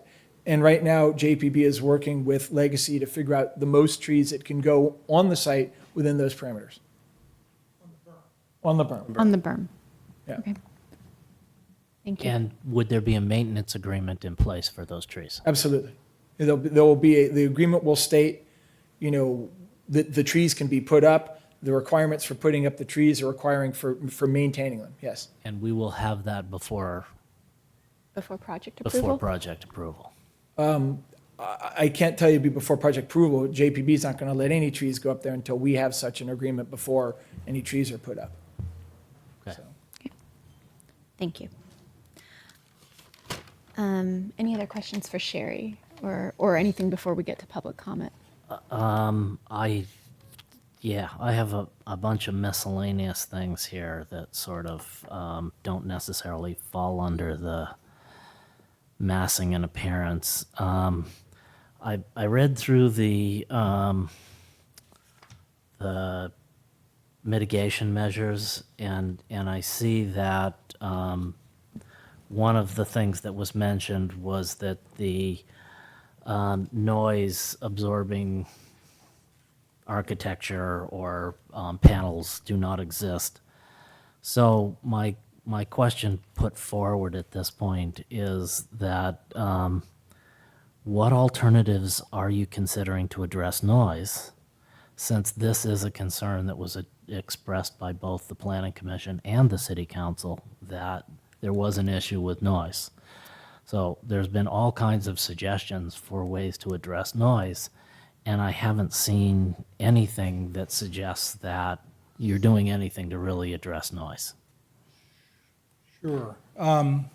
Would you like a response? So the very first thing we did is lowering the mass and height of the buildings facing that direction. So the elimination of all those units on the fourth floor facing that massively reduced the amount of building that was there that could potentially reflect. So that's number one. Number two, all of the trees that you see that have been introduced in between didn't exist before. And that was one of the things that the sound consultant talked about, is adding landscaping. So, and because those trees exist on that side, one of the benefits is whatever sound, noise, waves come from the train come and have to penetrate through those trees first. The buildings are quite varied, as you can see from the architecture. They've been lowered, and then if anything reflected off, it has to come back through, you know, that stand of trees again, and it has the distance to cover. So those are some of the significant things that are done: the lowering of the building, the addition of that whole row of landscaping that exists there. Okay. Are you looking at anything else? Okay. Okay. The other question I have is, it sounds like you got letters from Joint Powers Board and I can't remember, Samtrans, Samtrans. for addressing Old County Road. As far as, well, okay, they were in the packet as far as they were provided to the city. Has any attempt been made to reach out to High Speed Rail to get a letter from High Speed Rail that would suggest that they have no intention of having anything to having any plans to take or utilize sections of Old County Road? Madam Chair, the council, through the council, I believe the mayor has sent letters to the High-Speed Rail Authority. There was a recent letter that was considered by the city council that had a number of different issues, and there have been several letters sent to the High-Speed Rail Authority over the last couple of years with regard to the city's concerns. And Old County Road has been one of the key concerns, and protecting Old County Road and the concern about widening the tracks and taking parts of Old County Road has been a concern throughout a number of these letters that have been sent up to the high-speed rail. Have we And this received- was in response, I believe, to studies and alternatives and sort of the iterative process that it's been going through. Have we received anything back from High Speed Rail that suggests that they aren't or are going to take Old County Road? Not that I'm aware of, but we can certainly look into that, and if we have more information to provide you, we can provide that at the next public hearing. We can Yeah, I provide think that in your packet. It would be nice to simply ask them, can you essentially say that you will do everything you can not to take Old County Road? I mean, it seems like a simple letter to send them and try and get a response back from them. And I think that's part of the intent of the letters we've sent up there, and unless Brian has something to add to it, that's all I have to add at this point. Brian Fitzpatrick, real estate manager for Samtrans.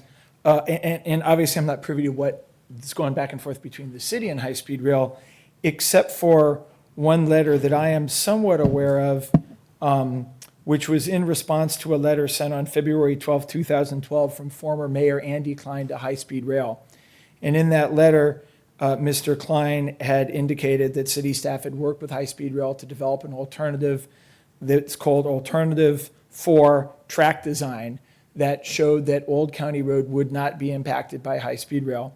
And in that letter, he set forward his request to High Speed Rail that that alternative be furthered and be looked at to avoid impacts to Old County Road. And there was a response to that letter that I don't have at hand, but generally it said High Speed Rail understood the city's concerns and was going to be looking into that. I do have a copy of that, which I can provide through staff up to you guys. And again, I'm not privy to the others, but I am privy to that letter. Thank you. That would be helpful to have as part of our documentation. And then I have two last things, not to pick on Samtrans tonight, but I kind of feel like I am. And that I didn't get an opportunity to go on the site walk, although I know the site pretty well. And I know that the neighborhood has concerns about garbage, and you and I have had a lot of these discussions over the years about garbage, and it's been an ongoing issue. And I would really like to see something sort of addressed concerning that, whether it's part of this or whether it's some sort of long-term solution that solves that issue. And lastly is, I glanced through the design drawings, and one of the things that I noticed that really stuck out for me, being a transit rider all the time, is sort of just the rough sketch of the transit shelters.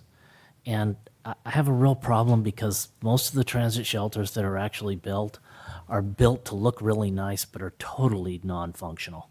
The ones we have for Caltrain don't really protect you from the rain, and most people don't even bother to use them. So if we are going to put transit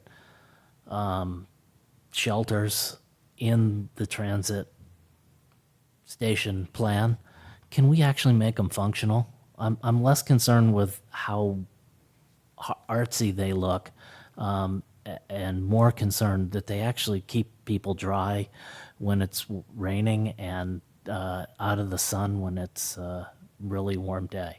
So that's sort of my last comment. Thank you.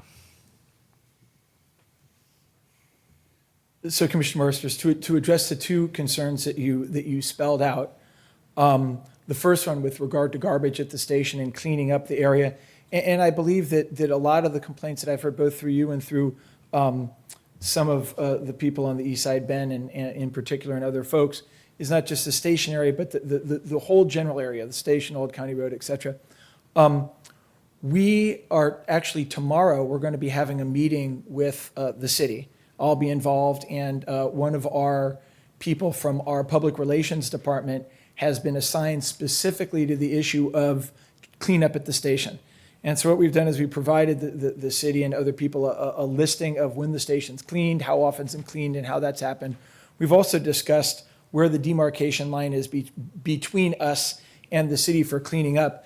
And then tomorrow, the public relations person who's going to be the lead on this, and again, I think you had said this, and I completely concur, which is this isn't an issue tied to the project. If the station's not clean and there are concerns from the public, we'll address them. This person's committed to this project now, but also committed to the project, in the future. And by the project, I mean the cleaning up. We're going to be meeting with the city tomorrow to discuss what they do, what we do. Is there anything that we do that impacts, negatively what they do? And we're going to try to get to the bottom of ensuring that we can get that general area cleaned up. Thank you. As to the shelters, Samtrans is designing the transit center component of the project. And we have a regular review process that we've set up with the city, and then regular design meetings that we're going to be having with the city. We're trying to set up another one now for the next couple of weeks. At that time, we'll look forward to the city's input on everything, including the efficacy of the shelters and, the types of shelters and suggestions as to what may and may not work in this area. And then, of course, our designers and our staff is looking at it as well. Thank you. Thank you. I'll finish. Thank you, Scott. Well, at this point, what I'd like to do, because I know that many of us still have at least comments after public comment that we'd like to address for the project. The whole point, I believe, was to solicit public feedback and the commission's feedback at this point during the study session before the public hearing. So I know that we'll have more questions and comments to ask. But I'd like to go ahead and open it now for public comment. And I have a number of speaker cards here. Process question, do I have to officially open it since it's a study session, or how does that work? Commissioner Harper, you're just taking public comment tonight. It's not a public hearing. Correct. And you're correct in your assessment that tonight's an opportunity to ask questions of the staff and take input from the public, which may in turn raise other questions that can sometimes be addressed tonight, but may be addressed later when this comes back to you in the formal public hearing and approval. Perfect. I had asked, I know that we were specifically asked by Legacy to give comments about height and massing, and Colette had also said that in her presentation she wanted to know whether that was enough. So I'm hoping that many of the public comment will be directed towards that angle, but if you have anything else you'd like to add, please do so. I will say that I do ask that you focus your comments on new information, ideally information that wasn't presented by the previous speaker. So please do that if you can. And also to direct your questions to the commission, and then we will in turn ask questions of staff and of Legacy and of Samtrans. And finally, since this is my first meeting as chair, I just wanted to state simply how I generally would hope that public comment go forward from this point on, and that I expect and certainly hope that the meetings will be your opportunity to be a sounding board, but will also be conducted with a matter of decorum and respect, and that there be no disrespectful language or shouting from the audience. And I know that most of you guys are very good about that, but I wanted to state that since this is my first meeting. And with that, I'd like to go ahead and start off. Paul, did you want to come up and speak again? Great.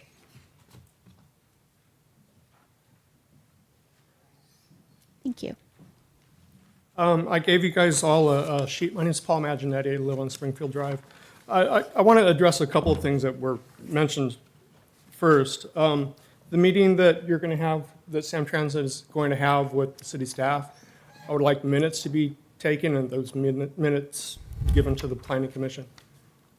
And the other thing is, I'm pretty sure from the noise expert that trees do not mitigate noise. I just wanted to correct that. I have a packet of documents that I got under the Public Records Act. And from those, I have a number of points that I want to make. We're at the entitlement stage now, so I think it's a good time to talk about the merits of the project.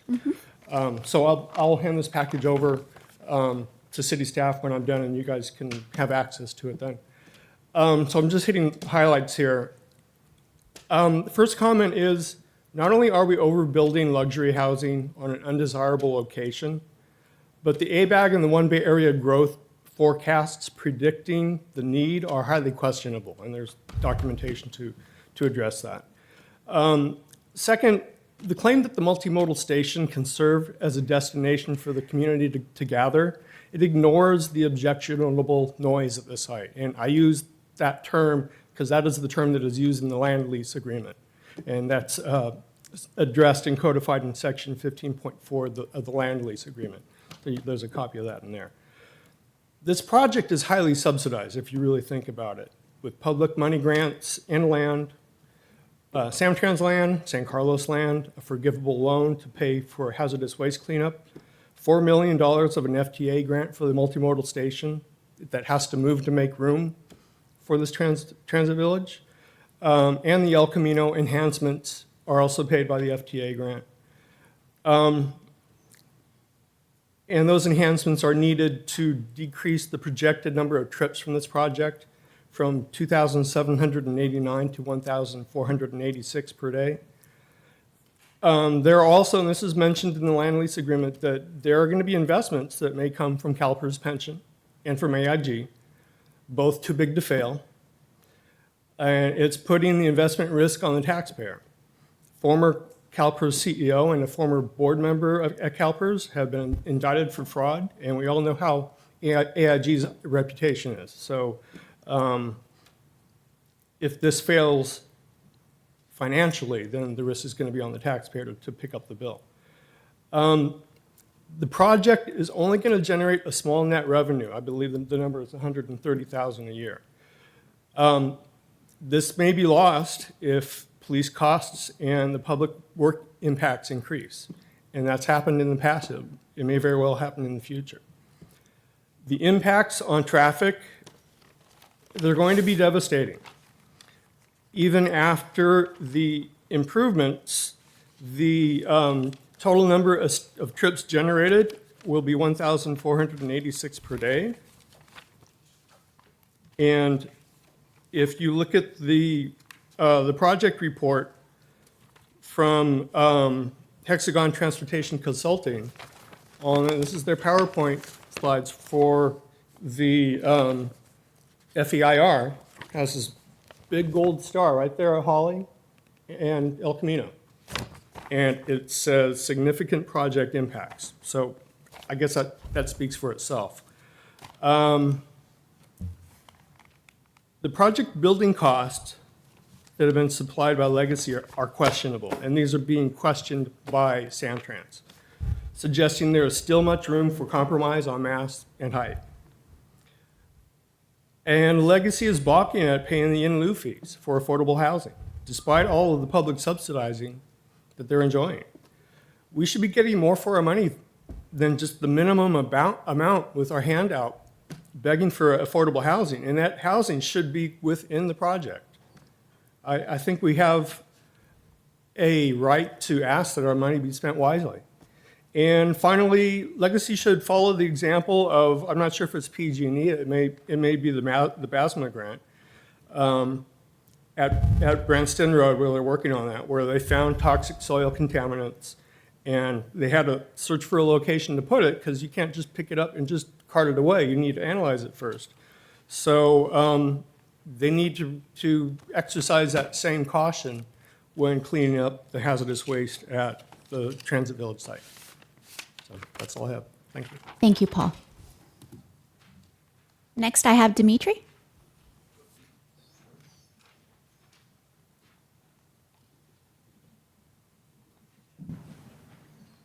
And then after Dimitri, I have Sam, just so you know. Hi, it's Dimitri. nice to see you. up there. Sad to see Scott needing to leave. So one thing that hasn't been talked about, since we are discussing the merits of the project, one thing that is yet to be discussed is the character and feel of San Carlos and the incredible massing and some of those 3D.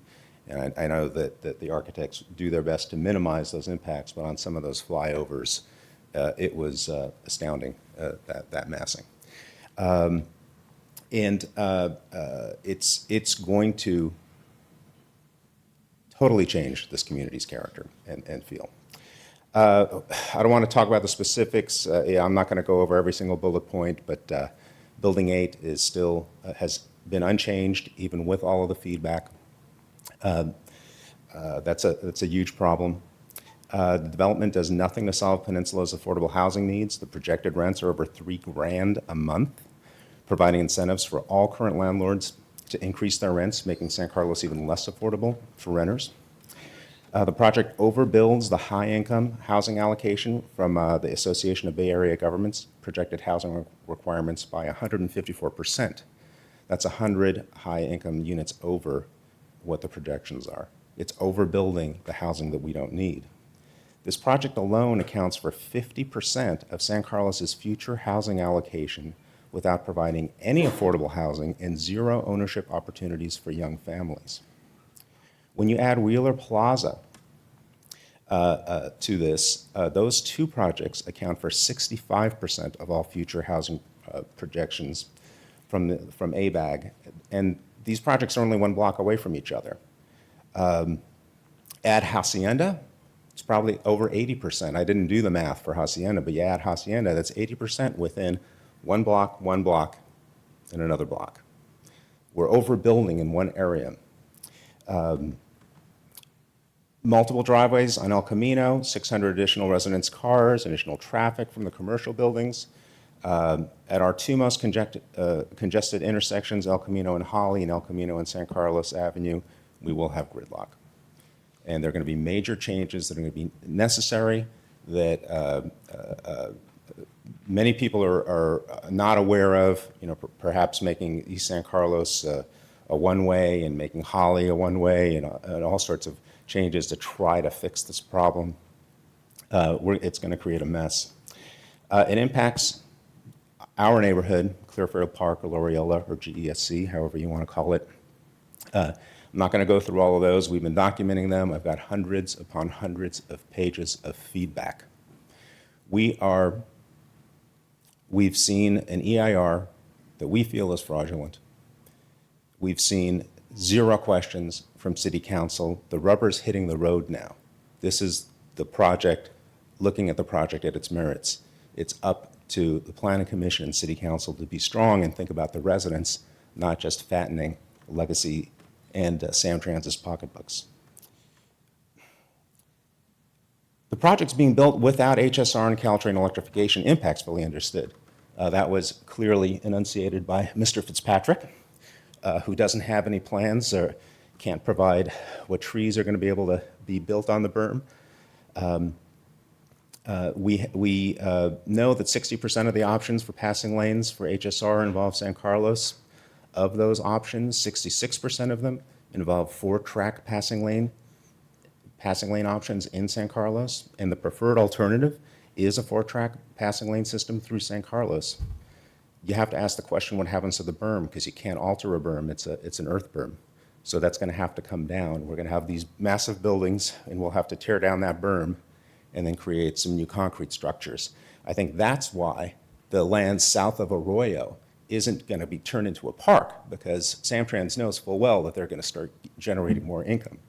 And the issue that I have about this is that Samtrans and Caltrain are running massive budget deficits, and instead of asking for a countywide transit tax, which I would support, because I'm a firm believer of mass transit, they're going to destroy the quality of life along the peninsula by overbuilding these stack and pack complexes to generate lease payments to the agency. So I feel this is a public-private partnership of the worst kind, where the public picks up the tab while Samtrans and the private developer pick up all of the profits. So optimistic. I'm not going to talk about the revenue projections that was discussed before. Mediation. So during the two community meetings, the developers were talking about, bragging about, hey, we've reduced the project by the square footage of one football field. And if you take that at face value, you go, hey, that's not bad as a football field, right? You know, I kind of go, wow, that's pretty good. But if you look at it, that's the total square footage of the project as a whole. It's only a 7% decrease. One of the meetings I said 8%. I was quoted in the newspaper. Just Couch challenged that, yet he didn't provide the numbers. I did the number crunching myself. It's a 7% decrease. It's not enough. So look at it another way. If I was a marketing guy and I was going to talk about the opposing view, if you'd like, the project, as it's currently constituted, is 15 football fields. And after listening to the community for 5 years and going through 10 or 11 mediation meetings, we've decided to make it 14 football fields. That's what these guys have done. So another way of saying that, I mean, does that sound like compromise? It's playing around the edges. Instead of a haircut, we get a minor trim. Actually, it's not even a trim. It's changing your part, shampooing and blow drying. This project is pretty much exactly what they wanted. They've got all of their units. The density remains the same. Another big issue I have is adding the 3-bedroom unit and taking away commercial space. When we talked about our biggest concerns, certainly south of Holly, was reducing the height, and Building 8 stood out as a very, very big problem because the trains are stopping there, and you're getting additional noise bounce back. The sound guy said 2 dB increase.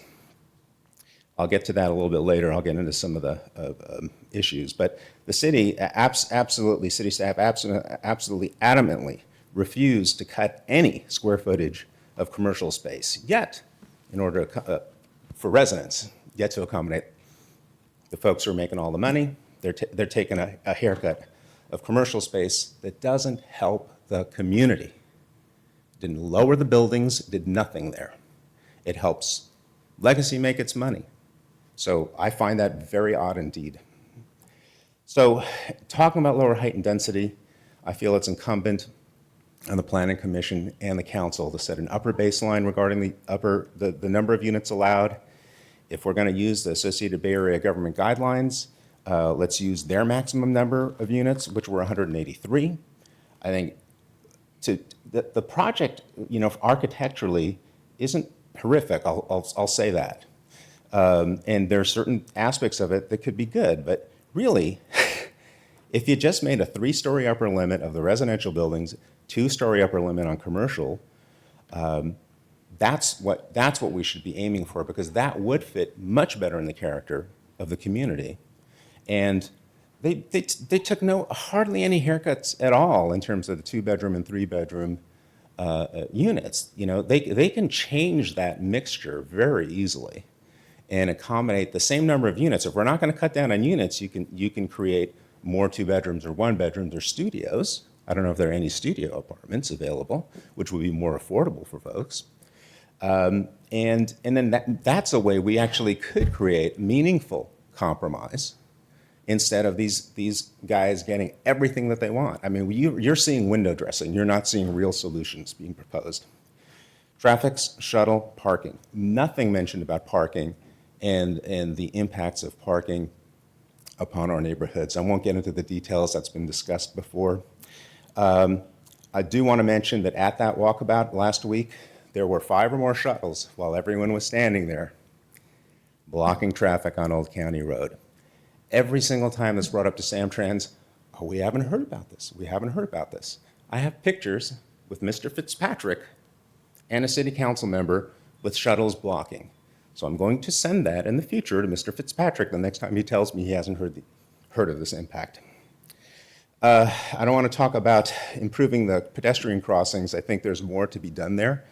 I really like the suggestion of increasing that bulb out for folks who are trying to cross Holly Street. And I'd really like to see something there. I'm very concerned about the pedestrian plaza and bike commuters. I think it's great to have bike commuters, but we need a separate bike lane, there's no way you're going to get the bicyclists off the bikes if they can get away with it. And as someone who used to bike and train commute, I see that this is going to be a huge problem. We've talked about mitigations, about Loreola Park improvements, protecting Old County Road.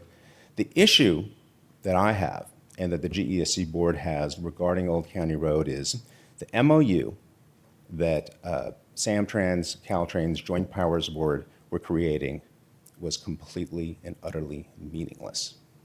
It's in their interest to be non-committal and take a look at it. It was discussed in previous meetings how meaningless it was. We need something real. And to talk about previous points, sending letters isn't the same thing as getting action or an answer, right? So the city can send all the letters it wants to High Speed Rail or to Samtrans. What we need are answers in order to make rational and constructive decisions about the project. Without those answers, without knowing how many trees we can put on the berm, it would be silly to approve this project. We need to have we need to make conditions of project approval that force these guys to actually create these plans so we know how many trees we might get. All right. Cyclists, no improvements for bikes. That's just ridiculous. We know that they're going to ride across the underpass, create problems with pedestrians. There's less room because the buildings are butted up against the old historic depot. And I think increasing bike usage is great. It's a great goal, but Samtrans needs to add a separate bike lane, removing stairs, adding ramps. That should be a part of a project approval. And we all know enforcement from Samtrans doesn't work. They can't even pick up the trash. I have big issues with restaurants. The outdoor plaza right on the opening of Montgomery Street.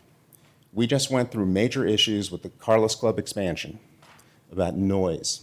And neighbors came out complaining about noise and issues of sound leakage.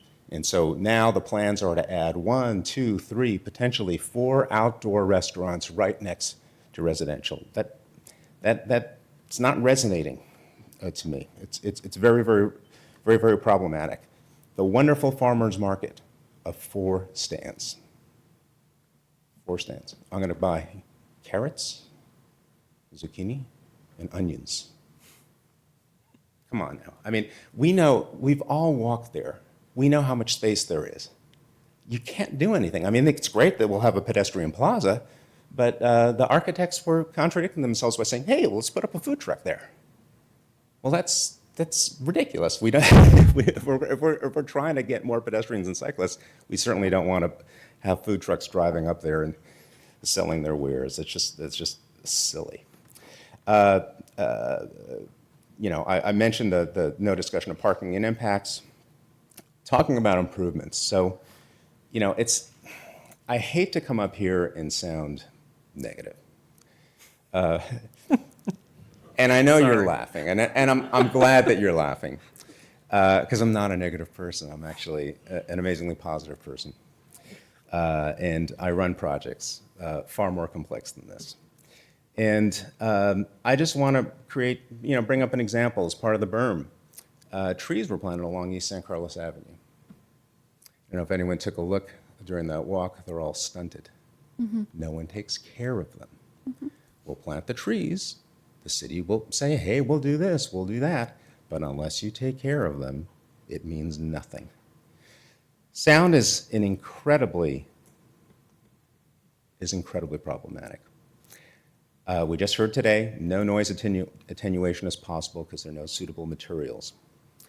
The sound guy at one of the previous meetings clearly stated a 2 dB increase from bounce back noise was there.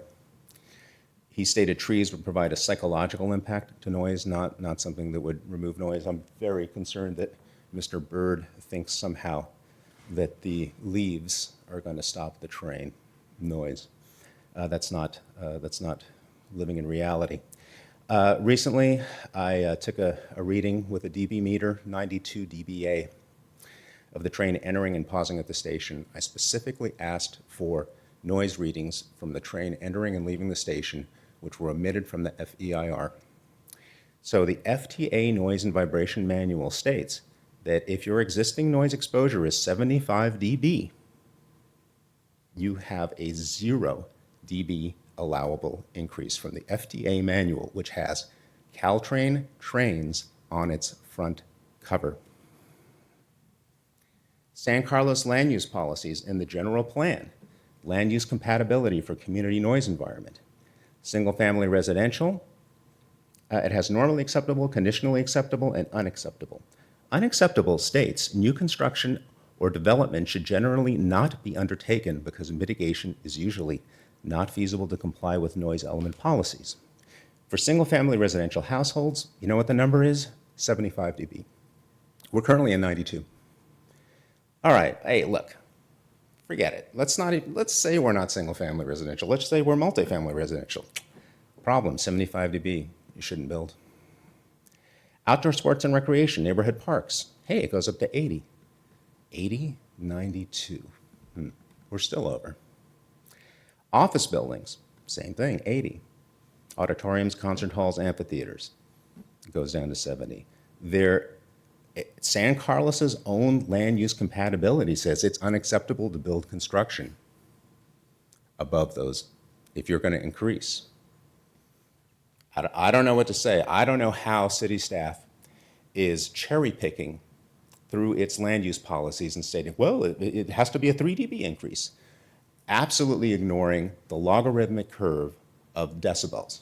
It's like earthquakes, a 3.0 versus a 9.0. An 8.2 versus a 9.0 is unbelievably huge. 3.0 versus a 6.0, not so much. It's logarithmic. That's all I have to say. Thank you. Thank you, Dimitri. I had Sam next, and then following Sam, I have Ben.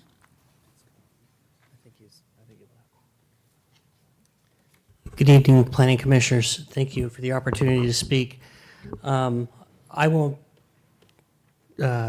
belabor points previously made, but I would like to echo concerns about this particular development, the amount of luxury housing that's provided. It's a model for more of these types of developments up and down the peninsula.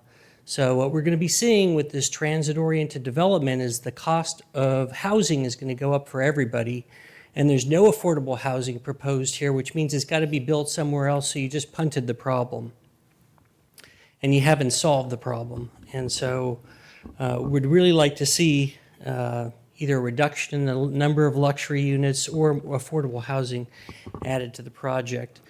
Again, to echo Dimitri's concerns about noise, it is a very noisy environment, particularly with the berm.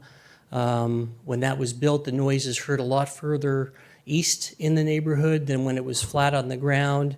And you also have to keep in mind there's a 10-foot to 12-foot differential in elevation from the east side to the west side. Add 40 to 50 feet on top of that, and you're talking about a lot of deflection with potentially more. Even if you do electrification, then you add high-speed rail, you're going to have a much more intensified use of this railroad corridor than you have historically or you do now. While you have letters from Samtrans and Caltrain, you don't have a letter from the Joint Powers Board, who actually is the property owner of the railroad corridor, committing itself, and we heard this from Mark Simon when we were in mediation, that the Joint Powers Board is the property owner, so high-speed rail is going to need to do whatever the Joint Powers Board, but the Joint Powers Board isn't committing itself to limiting the impacts to Old County Road, so we'd really like to see that in writing. If they in fact are the property owner and have that capability, which I believe that they do.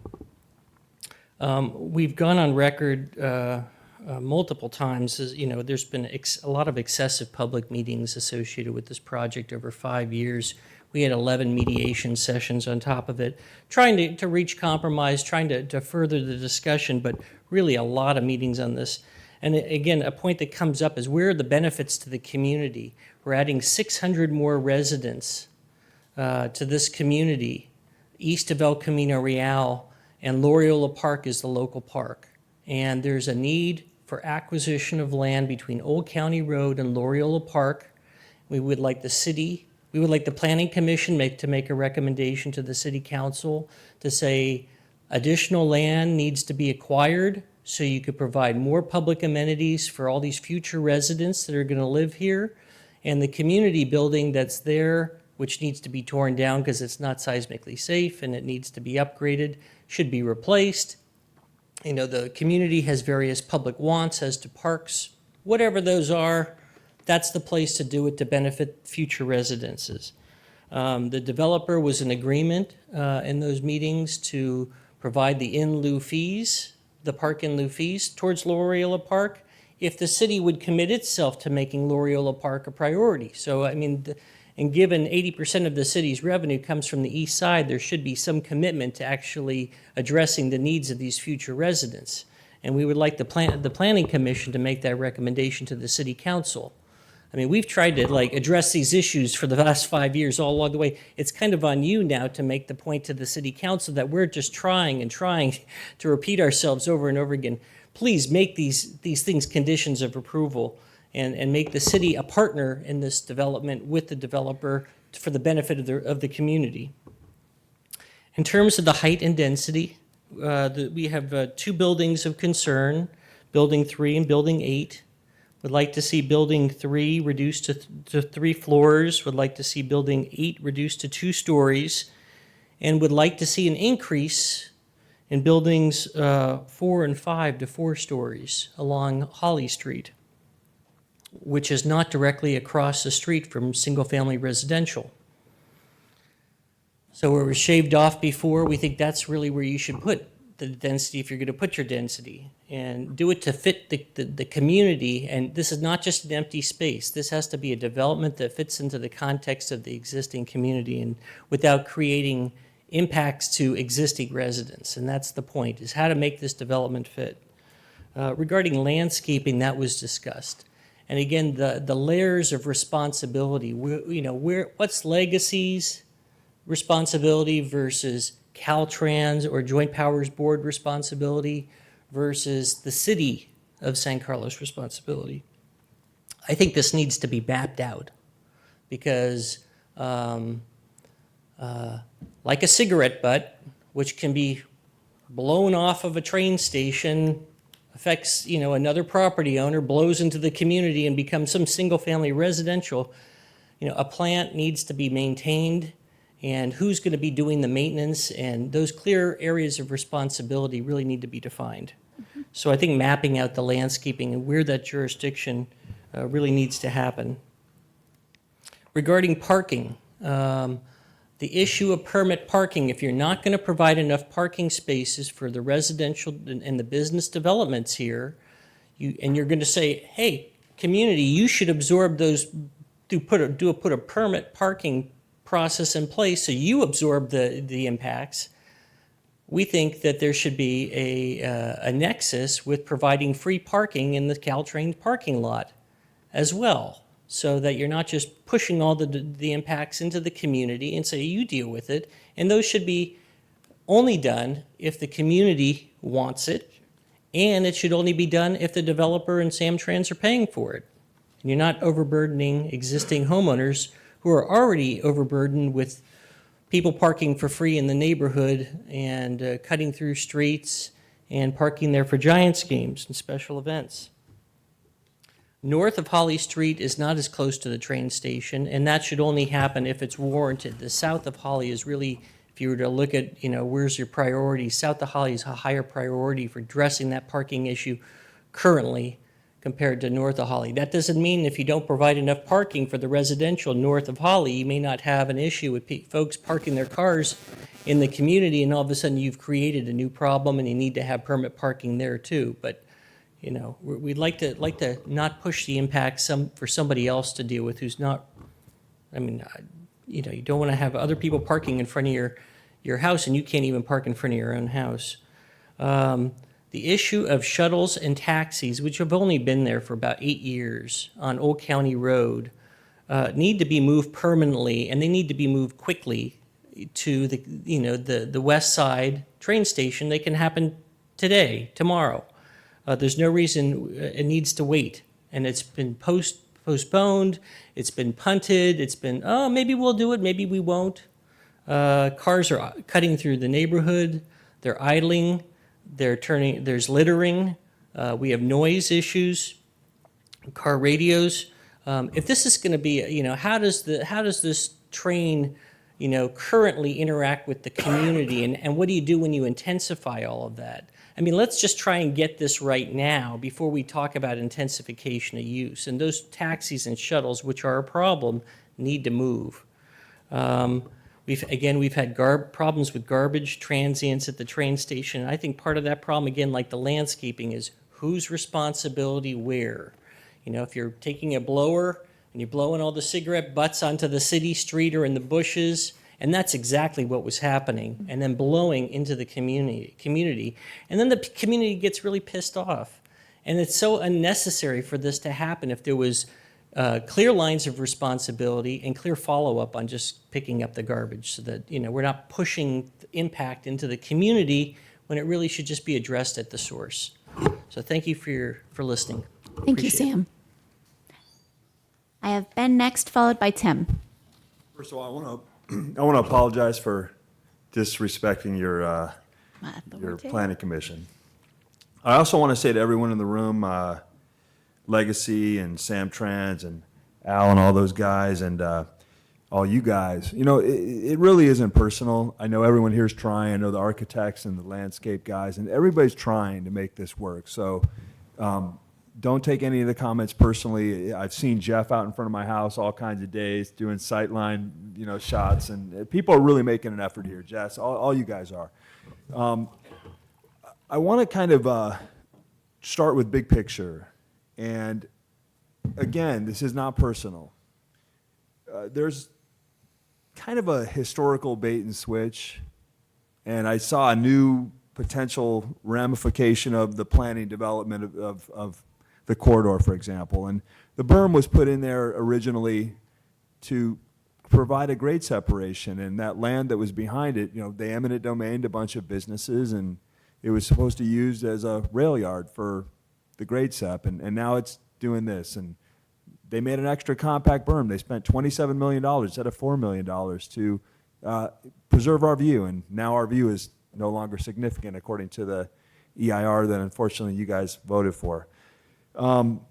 So that feels like a bait and switch, and this feels like a bait and switch. And there was just an article that came out in the Palo Alto Daily Post, and what it said is that 169,000 homes in the Bay Area, 1 out of 9 single-family homes in the Bay Area are going to be taken for some reason. And the reason they cited, it was so objectionable, I couldn't believe it. It was that it turns out, according to the researchers that are saying that they should take these 169,000 homes, that Latinos and Asians like living in apartments. That's what they said. So when I read that kind of stuff, and then I see this kind of stuff coming across the street, which are apartments, it makes me think that our homes are really ripe for the eminent domaining. And I hear about Plan Bay Area, I hear about the Grand Boulevard Initiative, all these sorts of things want to put a lot of density right near the railroad. And so if this is a bait and switch, as I'm saying it could be, you get these things built, and what's next? Well, maybe our 5,000 square foot lots and 820 square foot homes, because it's a great place. So I just want to put that on the record that maybe this will come in, but we really would love if Greg Rubens would be able to put some stronger language into an agreement that enables our homes to stay beyond 2030 and not be put, like it was just 4 years ago that a different planning commission voted to rezone our neighborhood, multi-apartment at 11:30 at night. And you guys weren't here for that, and I don't blame you for that, but that's the kind of constant strain we're living under to keep our homes.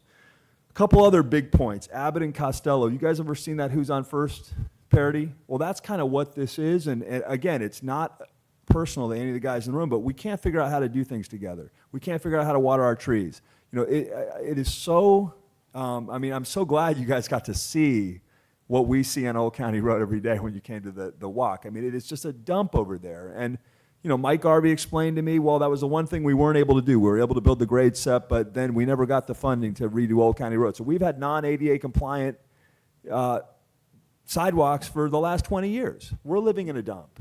And I refuse to live in that dump any longer. So what I think we need to figure out is how do we, I mean, literally, I was with a tour of one of Brian Fitzpatrick's associates who's trying to help the situation and is brought in for that. And she and Seamus Murphy were telling me, well, if you go on this side of the rail, that's city land, and this side is Caltrain. And so if someone decides to throw their wrapper over the edge, then the city's got to clean that up. Well, what I'm noticing is no one is cleaning up everything all the way ever.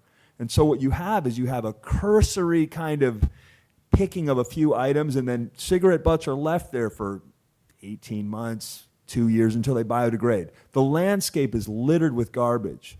And it may have been getting blown off, we don't know, but it's a dump. And so maybe this project is going to bring the kind of attention to the neighborhood that's going to fix those kind of things. But right now, it's like, who's on first? You know, you just don't know who's responsible for what. And the coordination capabilities of the groups involved is not very high. I actually have more faith in Legacy to water their trees just because they seem like they do that a lot. We got to figure out how to water these trees. We need that in writing, okay? The maintenance plan for these trees has got to be in writing. Next thing. Well, I mean, this one's a strong one, but laughing all the way to the bank. That's kind of what this project currently is. It's a bunch of public money and other people making a lot of money. It's what Dimitri said about how do you fund a very important service in the trains. But people are laughing because this project, which was originally stated at 48 feet, which then was exposed to be 55 feet. All the original drawings said it was 48 feet tall, and then we learned it was 55 feet. Now it's dropped, you know, a few percentages down, 7%. So it's 14 out of 15 football fields. We actually wanted this thing to be 35 to 40% smaller. It's 7% smaller. Now, obviously, you can't get everything you want, but it's just too big. And one thing that I don't get upset very often, and I know I did earlier, but historically I don't as much as one might think. But one thing that has really upset me is the characterization of the mediation meetings. It's like just because you come to, I mean, did you guys go to college? I'm sure you did, right? You didn't pass the class just by going there. You had to do some work in addition to it. And I'm not saying people haven't done work, but basically what I'm saying is that you can't cite the mediations as having been a success just because you attended. You know, real significant deep cuts need to be made. And whether it's an overstatement of labor fees by Legacy that could actually make the project cheaper because it's not as expensive as they're saying, as we're seeing in the internal emails between Legacy and Samtrans bickering over labor fees, or whether it's Samtrans lowering their lease because they got the land on a false pretense of they needed it for a rail yard and now they're using it to build all these houses across the street. Whatever it is, there's got to be a way to slice this thing down. And Building 3 is kind of the microcosm of that because those same mediation meetings I was referring to, which these incredible 11 mediation meetings when the dog and pony show occurred, I attended a dog and pony show on Thursday, and they kept citing those meetings, and John Ward, who's from San Carlos, grew up around here, he's some local guy, and therefore we should just build these things. The bottom line is the mediation said that we want the Building 3 stories the whole way across. And just to get 6 units, they have the audacity to build a 55-foot building across the street from Richard Peterson's house, Richard and Ashley Peterson's house at 365 Old County Road, and Marnie and Jeremy Perini's house at 352 Old County Road. I mean, should we just throw them under the bus? These are families that they can't afford to move. You know, they've got a 55-foot building across the street from their 12-foot homes. They have nice homes, by the way, on Old County Road. And maybe they shouldn't have built those homes on Old County Road the way they did back then, but guess what? These homes have been purchased. They live there. You know, their avocado tree is going to stay. So I just don't think that's fair, and I was extraordinarily upset. And I even called one of our city council members to ask, is this really true? Did they actually say at the negotiations that this thing's going to be 3 stories on Old County Road, and then they made it 4? And everybody knows, and I'll never accept that. So that's very difficult. I'm going to go over a few other things. So I talked about future eminent domain risk. I talked about trees and water. I talked about garbage. I talked about 4 stories. I'm going to talk big, though, now. I think the process is not working. So the process that we all have right now, it's been thrown back to you guys. I'm not even really sure, and maybe you guys can enlighten me on this. What is the Planning Commission allowed to do? Like, I remember you guys were all asking, well, are we supposed to approve this EIR even if we don't really agree with it? And there were points you guys didn't agree with, I mean, clearly. And you just approved it because now we're going to talk about entitlements. But okay, we're talking about entitlements now. So what can you do? What is the plan? And this isn't, I'm not being critical. I just really want to know. Like, what can you guys do to make this thing fit? Do you guys have any power to do that? Or is it just more listening and more moving papers around, but nothing really getting smaller? How does it work? That's a real question. You want a real answer Yeah. right now? Greg, I'm sorry, I noticed you leaning What can in. they do to make it smaller? I'll ask the question again, Greg. Or do they have any power, or is it just more paper shuffling?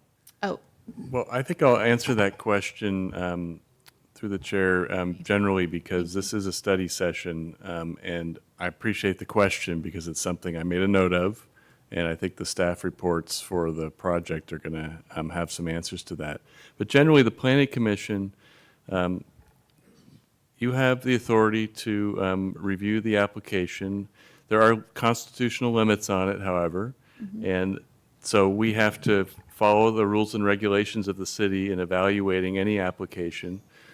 That includes making or not being able to make the necessary findings for approval or disapproval of the project. And so you do have a lot of power.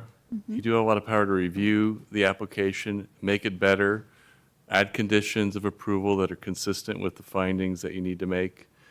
We have to be careful of claims where you've stepped over the line into something that's not appropriate or unconstitutional. An example of that is an exaction or a condition that could amount to a taking if it's something that's beyond, does not have a nexus to the project. Right. I mean, so that's the general constitutional limitation. So, but these questions are all very helpful for the staff, so we can respond to them and answer some of the questions that Okay, are so raised it tonight. sounds like watch my hand, trust us. Okay. In other words, we don't know what we can do, and we don't know what you're here to do. I was talking to Dimitri yesterday. I don't even know I know they have good intentions. I know everyone has good intentions, but what can we actually do to make this project fit? So it would be great to get a real answer about Greg, Greg? Oh, Just a real sorry. answer, how to make it smaller. Turn me back. Can they? Okay, and I'm going to end on this. Final microcosm is noise. So I thought it was really cool that you guys put in a noise attenuation requirement. I was really excited to see that. And that was like I know you guys had your hands tied and you basically had to approve this thing even though you didn't believe it and it was obvious. It was one of the weirdest meetings I've ever seen where you guys were saying, hey, well, we don't agree with this stuff, but do we have to approve it? Yes, you have to approve it, the city staff said, so you approved it. And you put in this cool thing on noise, which said that we're going to try to attenuate the noise. Now we've heard that noise can't be attenuated. So this microcosm it's exemplary of the entire project, which is the what's in it for us thing. So we got 70%, I don't even agree with the percentages Dimitri said. We have 70% of future housing for all of San Carlos through 2022 is across the street from my house on a tiny sliver.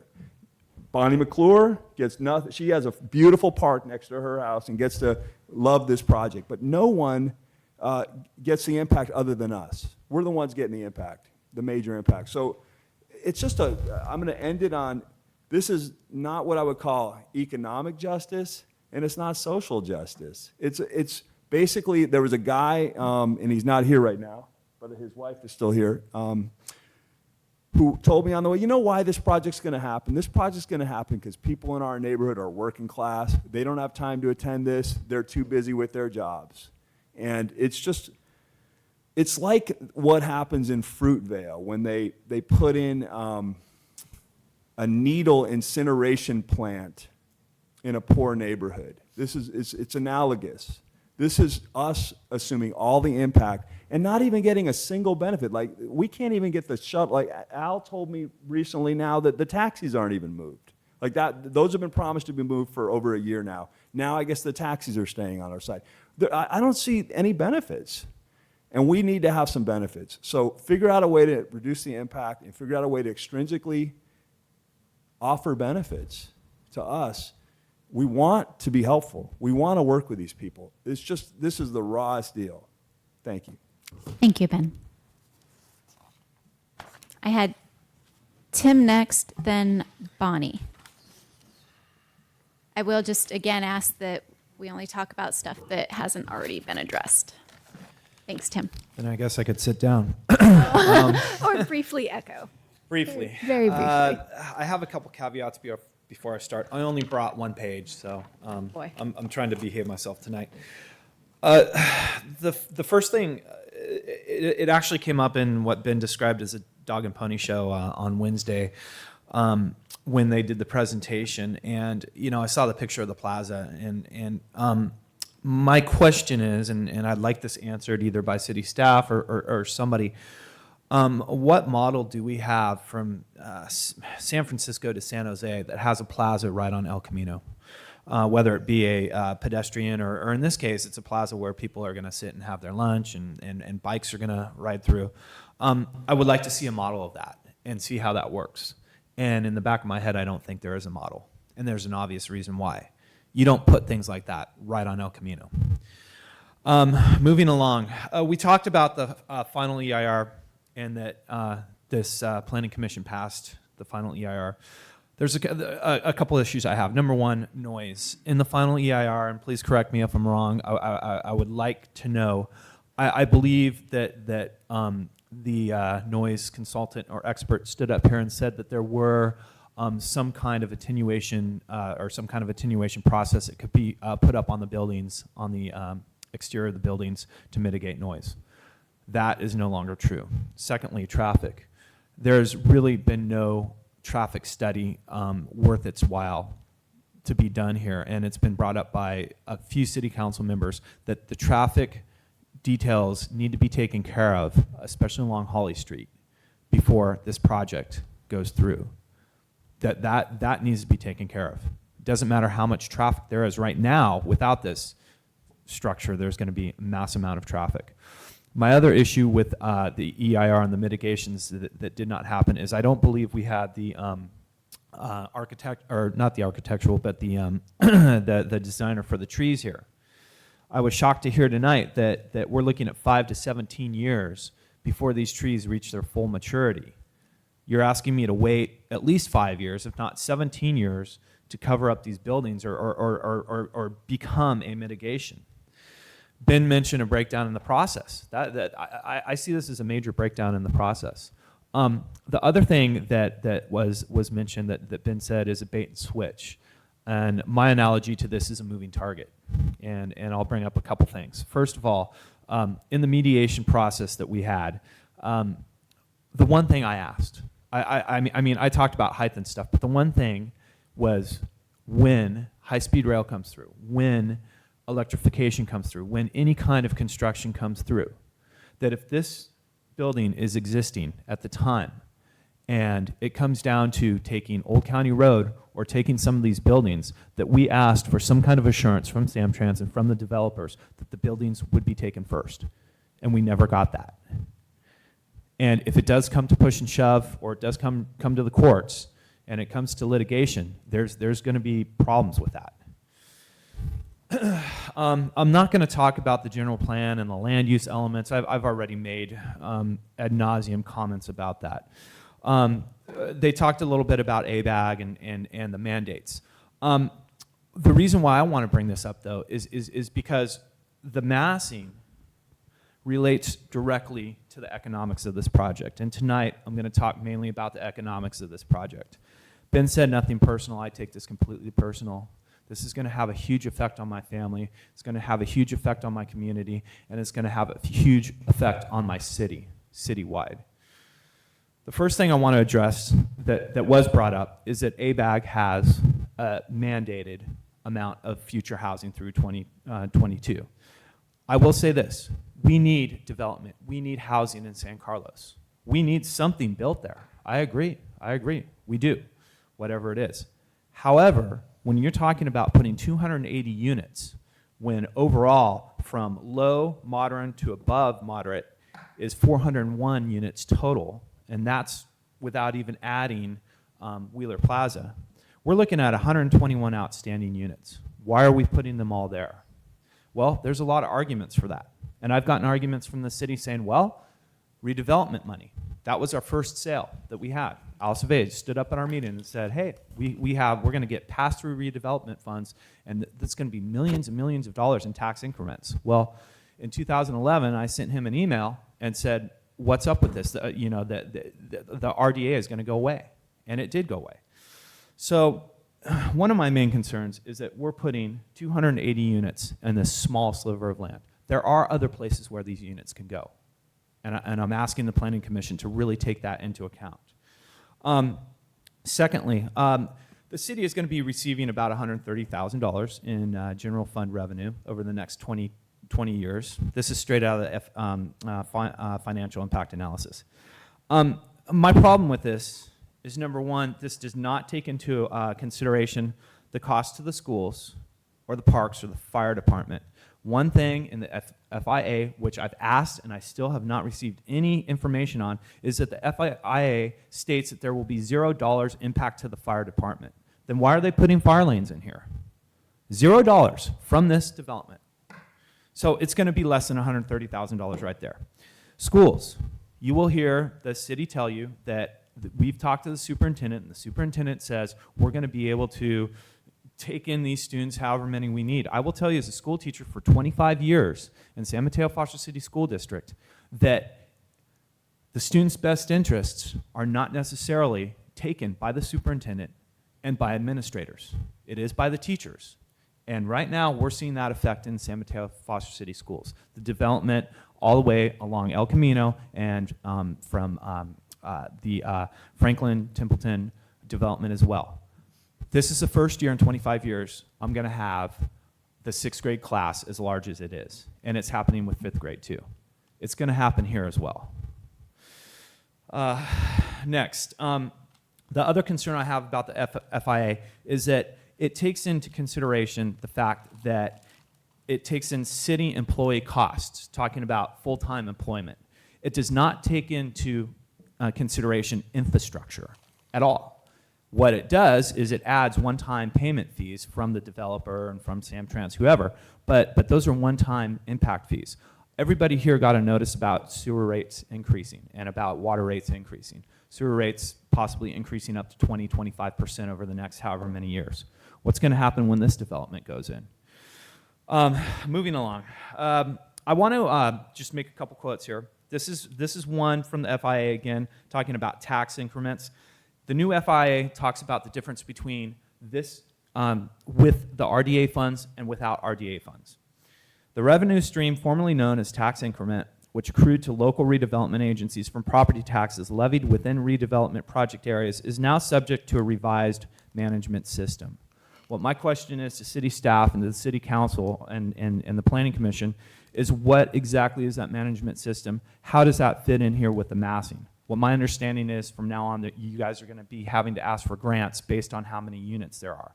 I think that's one of the answers here of why we're getting so many units, because you get grants based on that instead of redevelopment funds. I don't know how you're going to get them or if they're going to go through.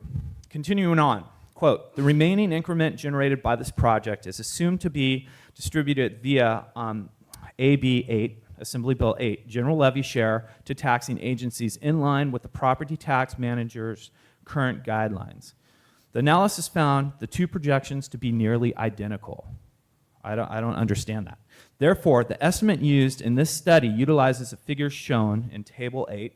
I'm not going to go into that. It may be noted, however, that even if the guidelines are not adhered to and an alternate methodology employed, the impact is likely to be minimal due to the nature and the pass-through of payments of the former redevelopment agency. Well, my question is if they're talking about pass-through payments from the redevelopment agency, this hasn't even been built yet. So how are we going to get pass-through payments through that. So that's, it's really cryptic how this is explained.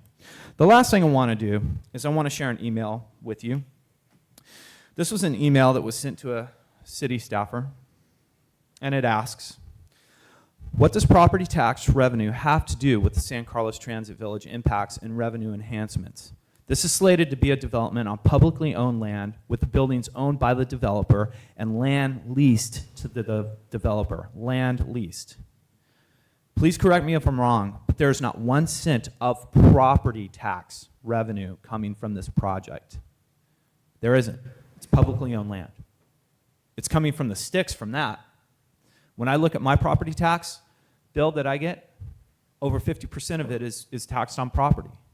Why are we putting 280 units there and expecting that we're going to be getting $130,000? Come on, people. We really, really need to look into this. The last thing I'm going to say is that we did a public documents request, and this is why I'm taking this personally. This is from a member of Samtrans to the city. I won't mention any names.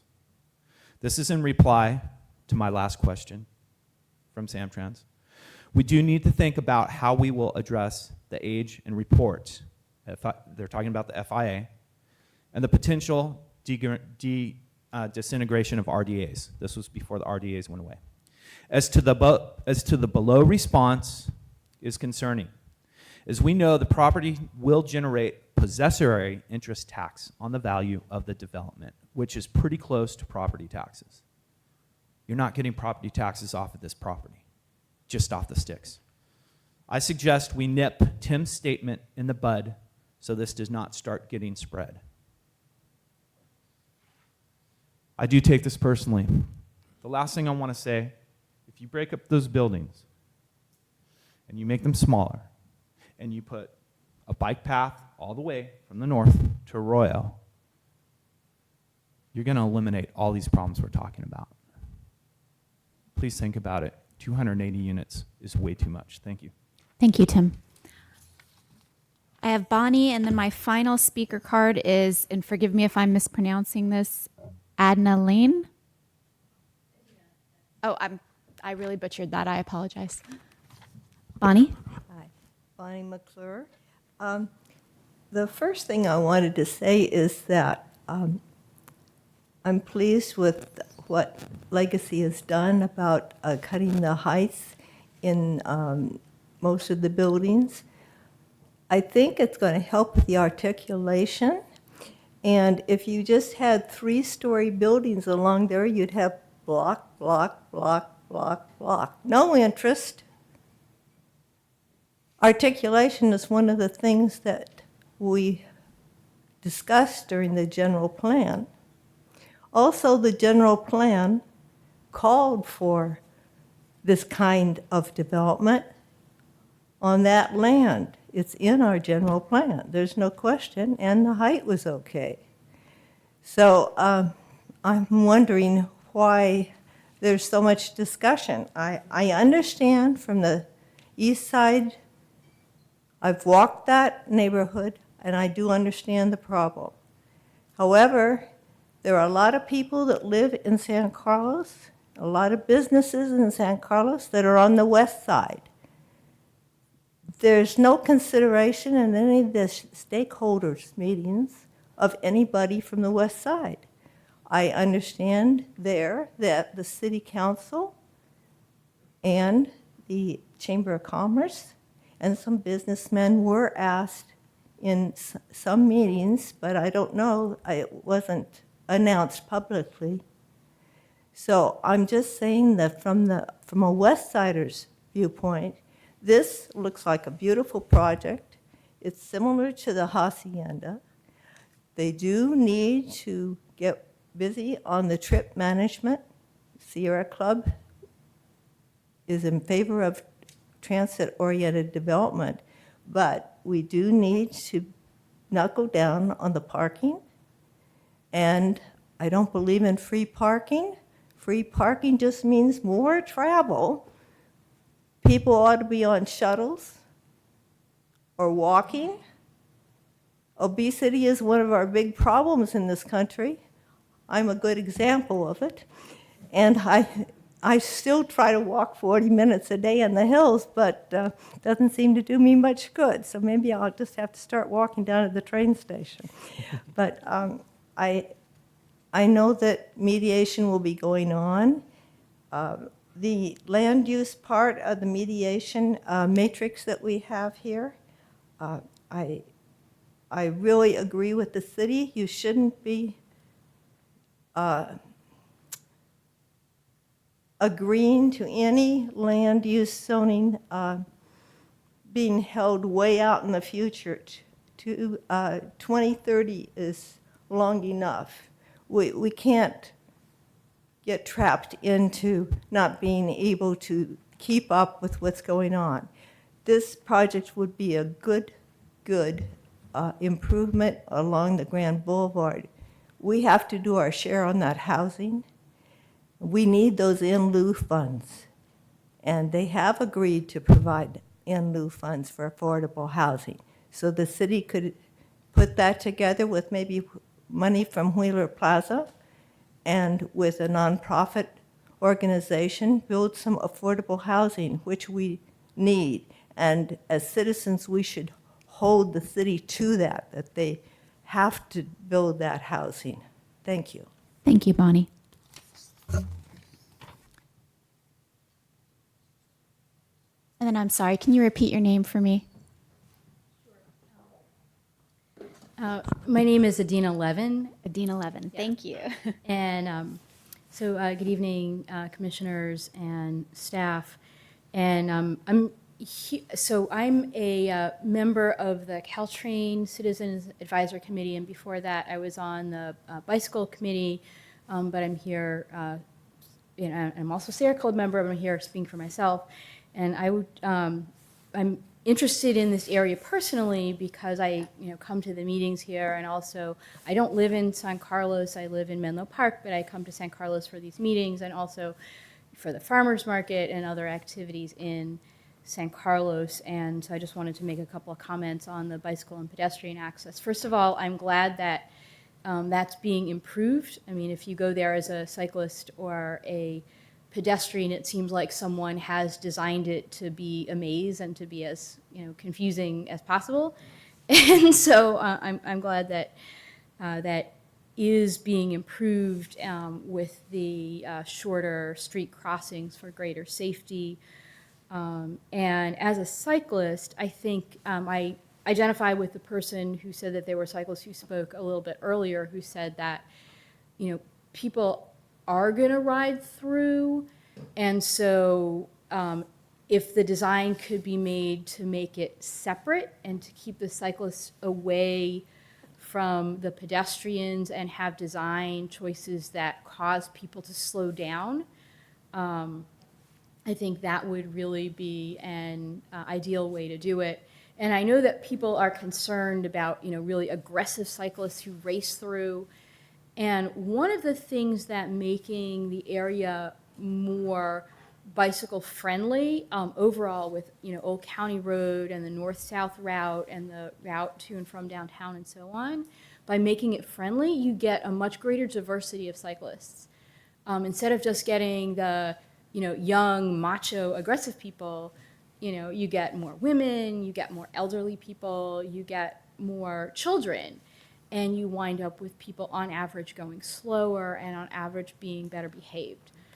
So if that design can be made to both encourage cycling and then by design have a slow-paced bike path through so that you're not having to figure out how to dodge pedestrians, I think that would really be an ideal way to go.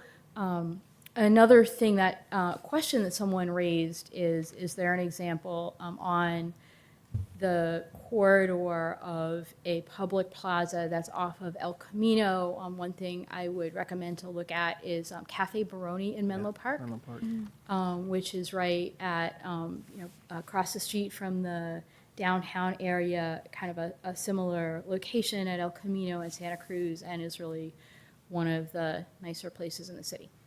Thank you. Thank you very much. Seeing no other speaker cards, and since this is public comment and not public hearing, I'm going to go ahead and end public comment and return it back to the commission to ask any additional questions or to give any additional comments and feedback to city staff or to Legacy before we move on to public hearing at the next meeting. Michael, do you have anything? Yes, I do. Well, first of all, I know I appreciate what Legacy has done with these revisions. It's not, with clearly all the concerns that are voiced in every one of these meetings and throughout mediation, I don't believe that there is a way to just plug in a formula on their computer and have it spit out something that addresses everybody's problems. I think a lot of time has gone into evaluating this project, and we keep asking them to do more. And clearly, we do that because it seems like public opinion is telling us it is not enough yet. And there is a few concerns. Obviously, Building 8 has not changed at all in height. And Building 3 is still at 4 stories. And I kind of wonder if it's probably not simply to be antagonistic, but these are major requests. And to have them sort of, I don't know, not glossed over, but it has the appearance of being ignored. And I think it draws more attention to those items on the demand mediation list than it should. So I think a little more effort should be made to see what can be done with those two buildings as far as height. The in lieu fees for the affordable housing, I personally think this is the perfect project to incorporate affordable housing and to just essentially kick the can down the road and say, well, this $9 million can go toward a partnership with whomever to come up with this affordable housing. I think we're missing an opportunity. And it doesn't have to necessarily be 15% of the project, but I think it should be a portion of this project. We need it now. We needed it yesterday. I'm extremely still concerned with the Holly Street traffic. Adding anything to the gridlock that we have there with no real solution is just not acceptable. We need to figure this out, as well as the noise issue that seems to still exist. These are things that we can't wait to build it and then say, okay, well, let's figure out. We didn't expect it. The study said this, and now it's that. So now what do we do? These things have to be worked out ahead of time. I had a quick question, Al. Maybe you can answer this for me. In some of the mediation action steps, we have $425,000 that's allocated to improve the L'Oreal building, the actual building. It says that we have $2.2 million, which is slated for fiscal year 2016 to 2020 to replace the existing building. What is the $425,000 for, where it says improvements are also discussed as a separate project?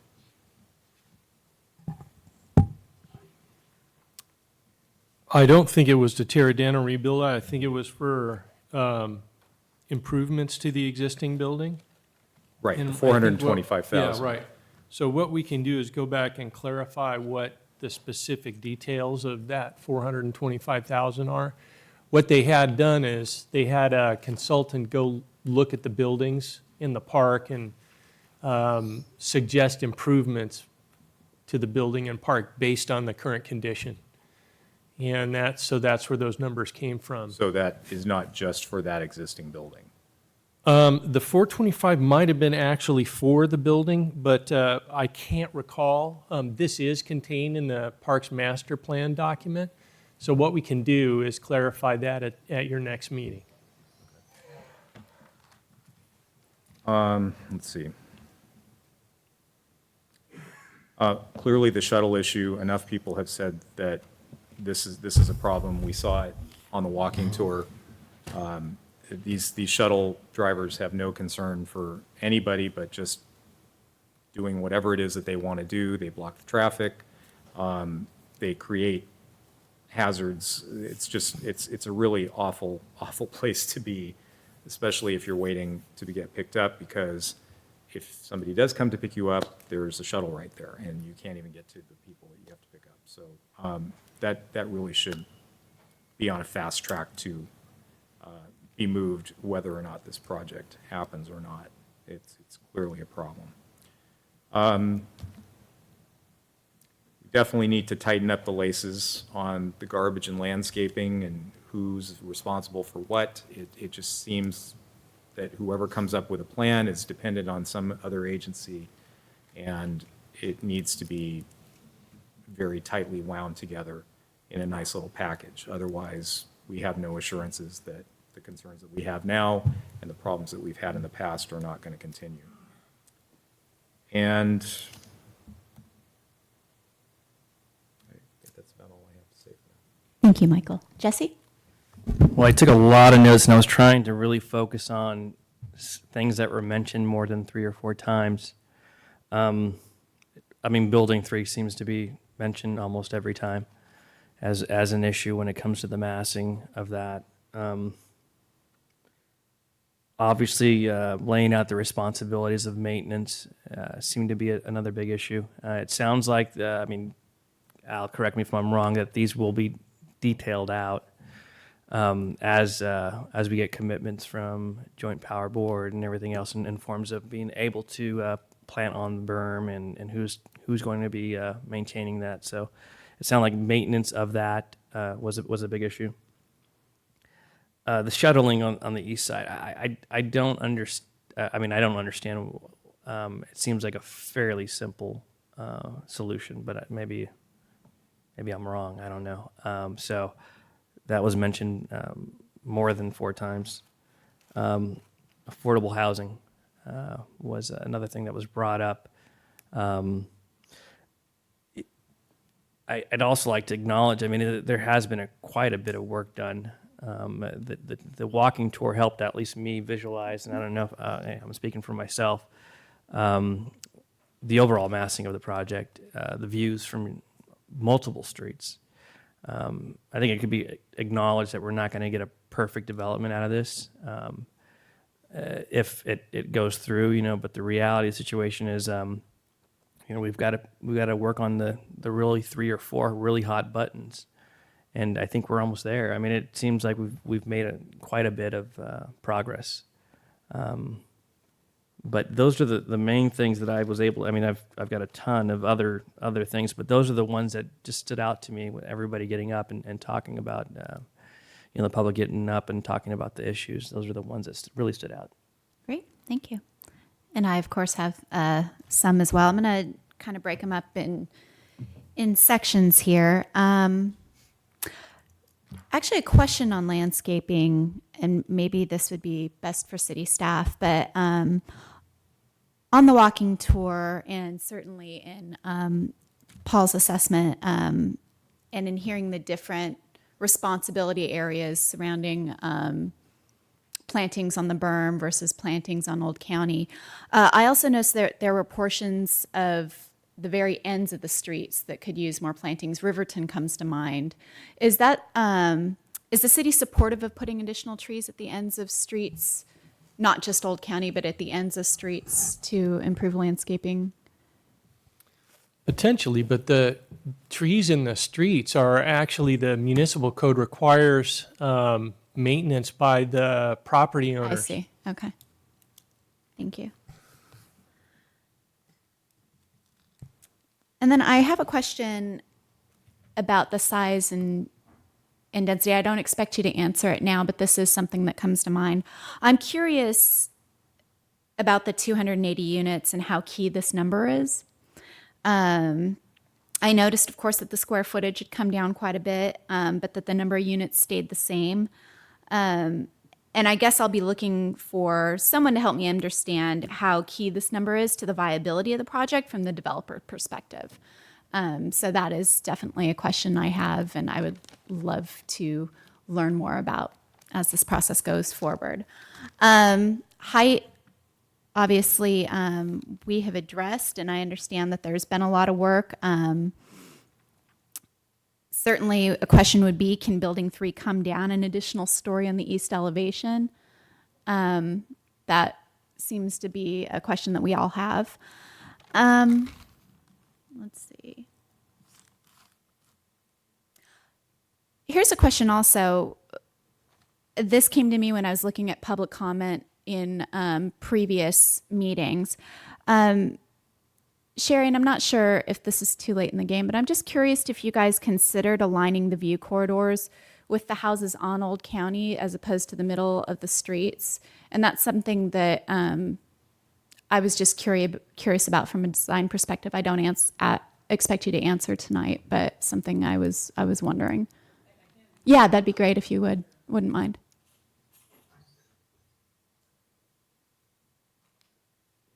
Just a little history on the view corridors.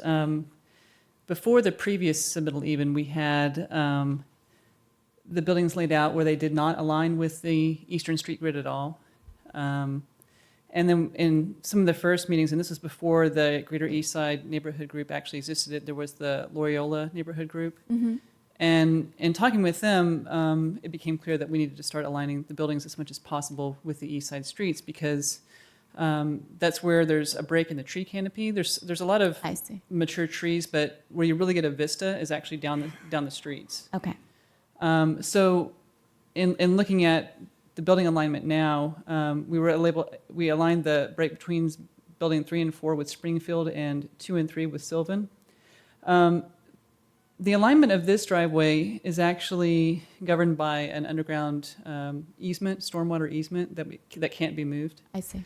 And so that actually did adjust some of the alignments of the building further north. So that's kind of the history behind the view corridors that we have. Thank you. And then, Sherry, just so you know, as the process moves forward also, I know I would really like examples of color and material combinations. I would like to know, I guess, what we get to look at and what the other commissioners would need to know and understand from a material standpoint to approve the design of the project. So that's just something, the 3D models are certainly helping, but high quality I think materials. a color and material sample board is something we would typically submit, so we'll get that to you. Terrific, thank you. Okay, and then just a couple more things. Just some quick questions based on the public comment.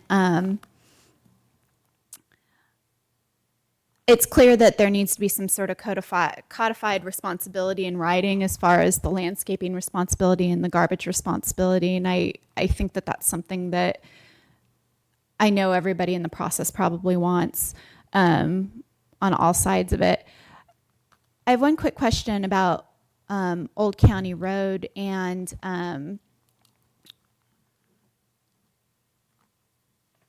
I guess just a clarification, the letters that we have in our packet have said that have essentially said, if I'm rephrasing this right, that electrification is really kind of a non-issue, but that they can't guarantee that high-speed rail won't be an issue as far as pushing out to Old County, that they don't want to do that and they'll work towards not disrupting Old County, but they can't guarantee that that's an issue. Am I reading that right, Al or Greg? I think that's a fair assessment, yeah. Okay. Just making sure. And then.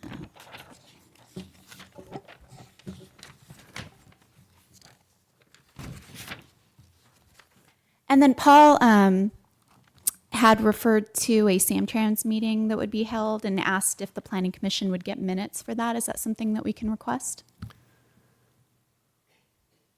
I guess. I mean, essentially, my understanding is the city staff is going to get together with Samtrans staff and talk about whose responsibility is what in terms of the garbage issue. Oh, I see. And, Okay. and the maintenance issue. And really, we're going to try and take care of that, but it's not really a condition of approval of this development because it's an existing condition. It's an existing problem that needs to be fixed. So it's sort of an informal meeting. It's not like a board meeting where, we'll certainly take notes and we will share the outcome. what comes out of that. But Okay. Brian, if you'd like to add to that, if it's okay with the chair. Yeah, that'd be great.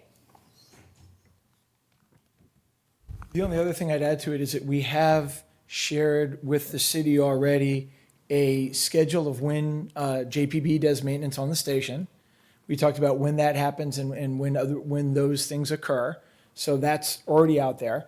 We've already sent a letter that talks about a common understanding of what JPB is responsible for and what the city is responsible for. So sort of all the facts that you're looking for, I think, are out there already in written form. And then the meeting, I think tomorrow, what we just want to say is, what do we need to do to make this happen now? See. Okay. So. Perfect. Thank you. And then a question about the shuttles and taxis. I understand that at least through the East Side Connect project, that the taxis will be moved. And if I understand correctly, in my assessment of some of the mediation issues, that Samtrans is willing to agree to move the shuttles to the west side. Am I overstating it? Hopefully not. No, you're not overstating it at all. So two issues. Taxis, we can help the situation with taxis by creating 4 or 5 taxi spots in the parking lot, which we are willing to do. What we hope to do is then also work with the city, because we can create spots for the taxis to park in the transit center, but we can't make them park in the transit center without the city enforcing a no taxi issue. So it's a collaborative effort. Sure. But we can create a spot, we can have those spots painted, and we will do that. Now, we can do that now. It should be noted, taxis are a little bit different than shuttles. Right. Shuttles have certain patterns that you need to have adhered to. You want to have a visual connection between the shuttle and the train coming in so you can have an instantaneous connection. Taxis can kind of be put anywhere. You get off and you figure out where the taxis are. Shuttles, Samtrans funds 4 shuttles in that area. There are other shuttles that operate out there. I think there's at least one other. We're not aware of all of them. The service to the east side right now is allowed. It's legally allowed by the city, and we serve the street. If the city were to say today, no shuttle zone, we couldn't serve that side. I see. So, but what we have agreed to with city staff is the law of unintended consequences. We all understand right now what happens with the shuttles serving on this side, and there's some concerns. What we want to do, what we suggested to the city, and I think the city agrees, is that we're paying to study, we're paying for a study, we're going to split the cost with the city to look at the consequences of doing that. By adding 5 to 7 minutes of travel time for the shuttles and by pulling them through El Camino Real, what are the impacts on the traffic on El Camino Real? What are the impacts on shuttle ridership? What are those impacts? Because we feel that the city, in order to make a decision if they want to move shuttles, should know the facts. So that's kind of part one. The other part of the facts is right now the transit center, the new transit center, is designed to complement the existing service patterns. So there'll be additional shuttle stops created on the west side in the new transit center, but it's designed to complement what's currently happening on the east. So the other part of the equation for these unintended consequences is by moving more shuttles over to the west side, what does that do to the number of parking spots? What does that do to where those parking spots are located? In other words, if the shuttles need to be in a certain area, does that make your parking spots further? So what are the impacts to the design of the transit center? We feel that the city needs all that information to decide if it wants to move the shuttles. The last thing that I would note, and I've got a whole slew of business cards right here, is we understand there's bad behavior with shuttles. I've personally gone down and talked to our shuttle operator, and I've said to him, if I get a complaint about shuttles through our customer service line, and they're on my business card here, what do you guys do? They say they go immediately down to the station, they send an inspector down, they talk to the operators about that bad behavior and changing the behavior. What I understand the behavior to be is going down residential streets and sometimes not parking in the shuttle areas. Those things can be mitigated. What my shuttle operator said to me, and I want to be very clear that I'm not saying that that there's not an issue, but what he's told me is that he's checked every complaint that Samtrans has got through our official records since 2011, and none of them had to do in operations on the east side. So that's why I have this stack of business cards here. It's not that issues aren't happening, it's that there's not sufficient feedback getting to Samtrans. So to anybody who will listen, my suggestion is there's a number on the back here. You can call our customer service. Every complaint we have is logged and looked at. At the same time, my number's on the front. You can call me and say, Brian, I just put a complaint down to customer service. I'll go down and talk to our shuttle people and make sure those issues are being addressed. That's something, again, that can happen right now, and I'm willing to help out with that. So that's kind of the flavor of the whole issue. Perfect. Thank you. And the reason nobody calls is not trying to speak out is just because people, they don't have any faith. They know it's hopeless if they're working against a bureaucracy that doesn't listen. So it's like, I know you're trying, but it's. That's why I've suggested that my number's on the front. If you call the back and then you say, Brian, I just called the back, can you go down and check on it? Brian, You can call me. were there at the meeting, and we had 5 violations in 10 seconds. I mean, it's just, let's be real. All right.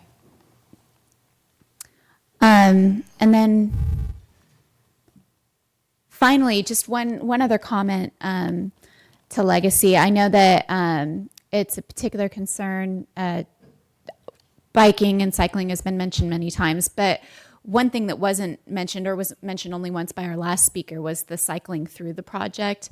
And I know that that's a concern of some of us up here too. Being able to see a bike path through the actual project would be something we'd be wanting to see moving forward. And I didn't really see that.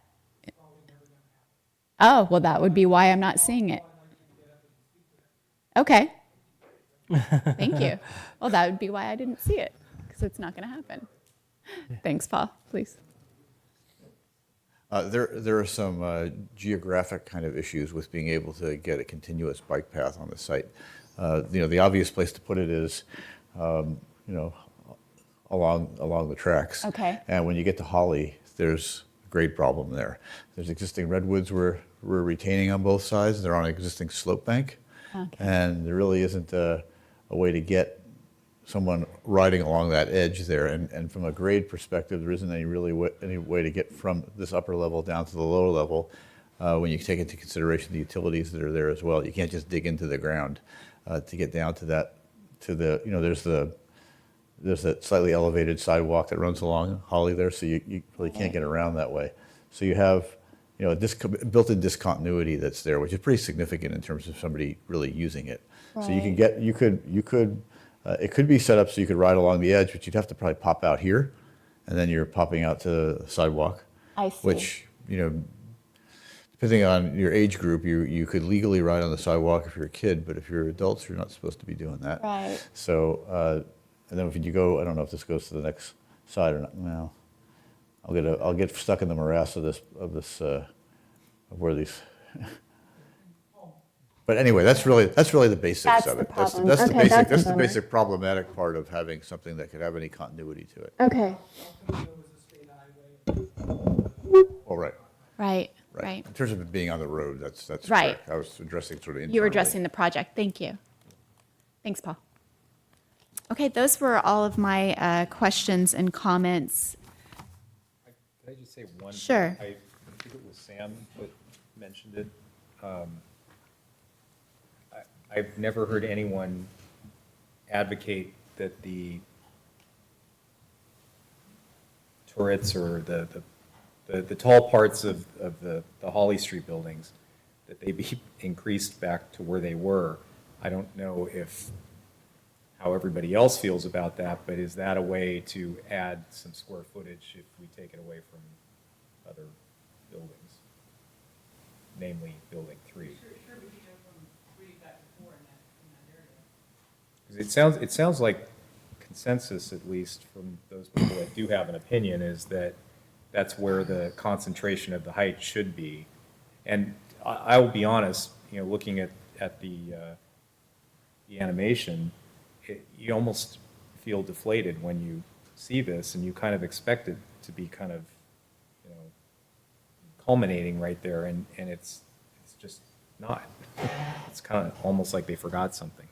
I don't know, maybe you guys are going to put a legacy partner sign up there or something. I'm kidding. Just, that's the first time I've heard somebody mention that, so. Any additional comments or feedbacks for Legacy before we close the study session? Okay, seeing none, I'm going to go ahead and move on.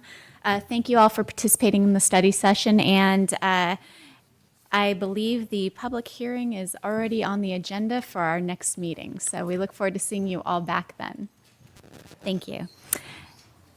And I'm going to go ahead and move on to the next part of our agenda, reports, correspondence, and general information. Lisa, I do have some questions as far as under A, report on recent city council actions. Can you hear me okay? Okay. I understand the city council voted with staff's recommendation and EDAC's recommendation at their last meeting to approve the landmark commercial district, which of course is what I was referring to when I said the subject that was in our minutes.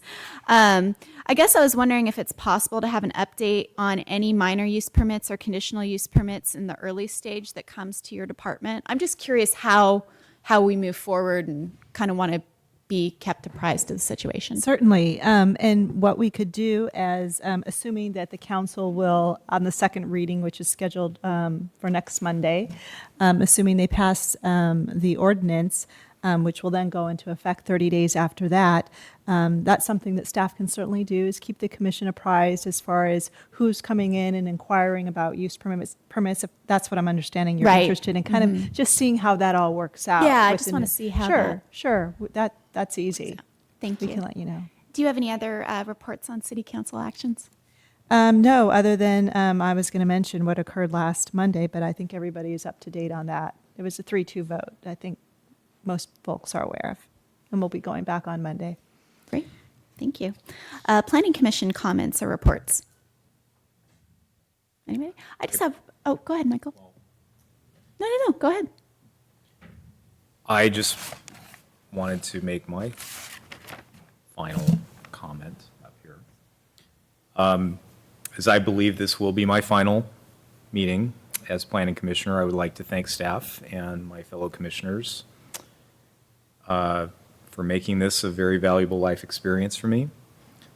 The circumstances surrounding my non-reappointment have been a learning experience. In hindsight, it was not only a lesson in communication for me, but also for those who chose not to reappoint me. Our past and current work on this commission and the issues before it deserve as much continuity and focus as we can give to it. So in spite of my city council run, I have reapplied for my post on this commission, and it is my sincere hope that the decision makers see fit to allow me to serve again with these fine people. In the event of my run being unsuccessful, I want to continue my work on this commission. I believe that the work that we do and the filter we provide for city council is very important, and I just feel I have work that has yet to be done. Thank you. I have then just 2 comments, I guess, and 1 question. First of all, I just wanted to apologize for my unorthodox leaving of last week's meeting at 9:30. I had told Scott before the meeting, but I didn't tell the rest of you. I had a flight to catch, and I had to leave at 9:30 to catch it. It was several $100s cheaper than the alternative, and based on the agenda, I truly thought, given the time we had put in the May 6th meeting on the issue, I really thought it wouldn't be a problem. So I apologize for that, and I should have let all of you know in advance about that. And Just thought you didn't care. And yeah, it's done. But no more red-eye flights for me, and I am sorry about that. So I wanted to let you know. And I also did have a question for staff about, I guess maybe the appropriateness of I understand that the city council is changing the way that they're interviewing commissioners, and I'm wondering if they would be open to, or if it's appropriate to offer questions for commission appointments, particularly since it's our commission. Does that question make sense? I think so. I think you could offer those to city staff, Okay, great. and the city staff could consider those and suggest them to the manager's office and city council. So we'll take a look at them. We'd be open to that. I mean, we would be open to that. So yeah, if you could, what do you think, Greg? You okay with that? I think that'd be the best approach to Okay. work through staff. But just keep in mind the city council's is in charge of the process Totally, that they employ. right. So. And so then if any of the commissioners had questions, they should go ahead and submit them to Lisa? Okay, great. And I understand they will be interviewing somebody on the 8th? Is that correct? That's my understanding. Okay. The 8th. Mhm. Great. So questions before the 8th to Lisa, if you have any. Great, okay, that was it for me. Any correspondence? None tonight? Great, okay.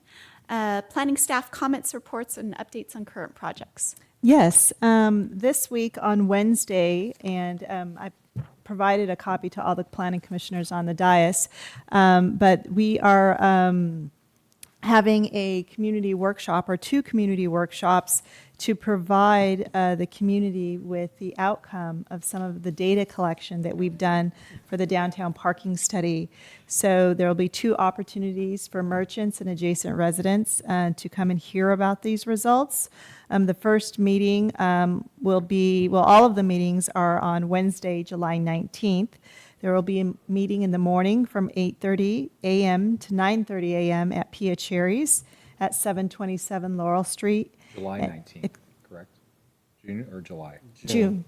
It's this Wednesday. This yeah. Wednesday. It says Did I say June. July? I'm sorry, it's June 19th. Thank you. And then in the evening on June 19th, from 6:30 p.m. to 8 o'clock p.m., there'll be another opportunity to hear these results at the First Baptist Church at 787 Walnut Street. So, and I left a couple copies out on the desk there, so hopefully some members of the public saw those and picked some up. And then just real briefly, as a preview for the next Planning Commission hearing, which is on July 1st, we will be bringing forward a project proposed by Clear Channel, which is a proposal to construct a new LED screen billboard at the end of 800 Branston. So this is a project that would require a hearing with the city council for a lease agreement, but the planning commission's charge will be to act on the actual use permit for the project and architectural review. We also have a proposal by T-Mobile to upgrade an existing facility. They are proposing to incorporate 3 additional panel antennas to an existing facility located at 1001 Chestnut Street. And we have another project proposed for 1501 Industrial Road, which is a monument sign. And this is coming before the Planning Commission because of the type of sign design that it is. Monument signs are required to be reviewed by the Planning Commission. So those are 3 items coming forward at the next hearing. Great. And that's all I have. Thank you, Lisa. Will we have anything on the Transit Village in the next meeting? No, not till the 17th. Okay. I'm sorry. Is that correct? July. 15th. Okay, great. All right. Well, in that case, I'm going to go ahead and adjourn this meeting at 10:34. Good job.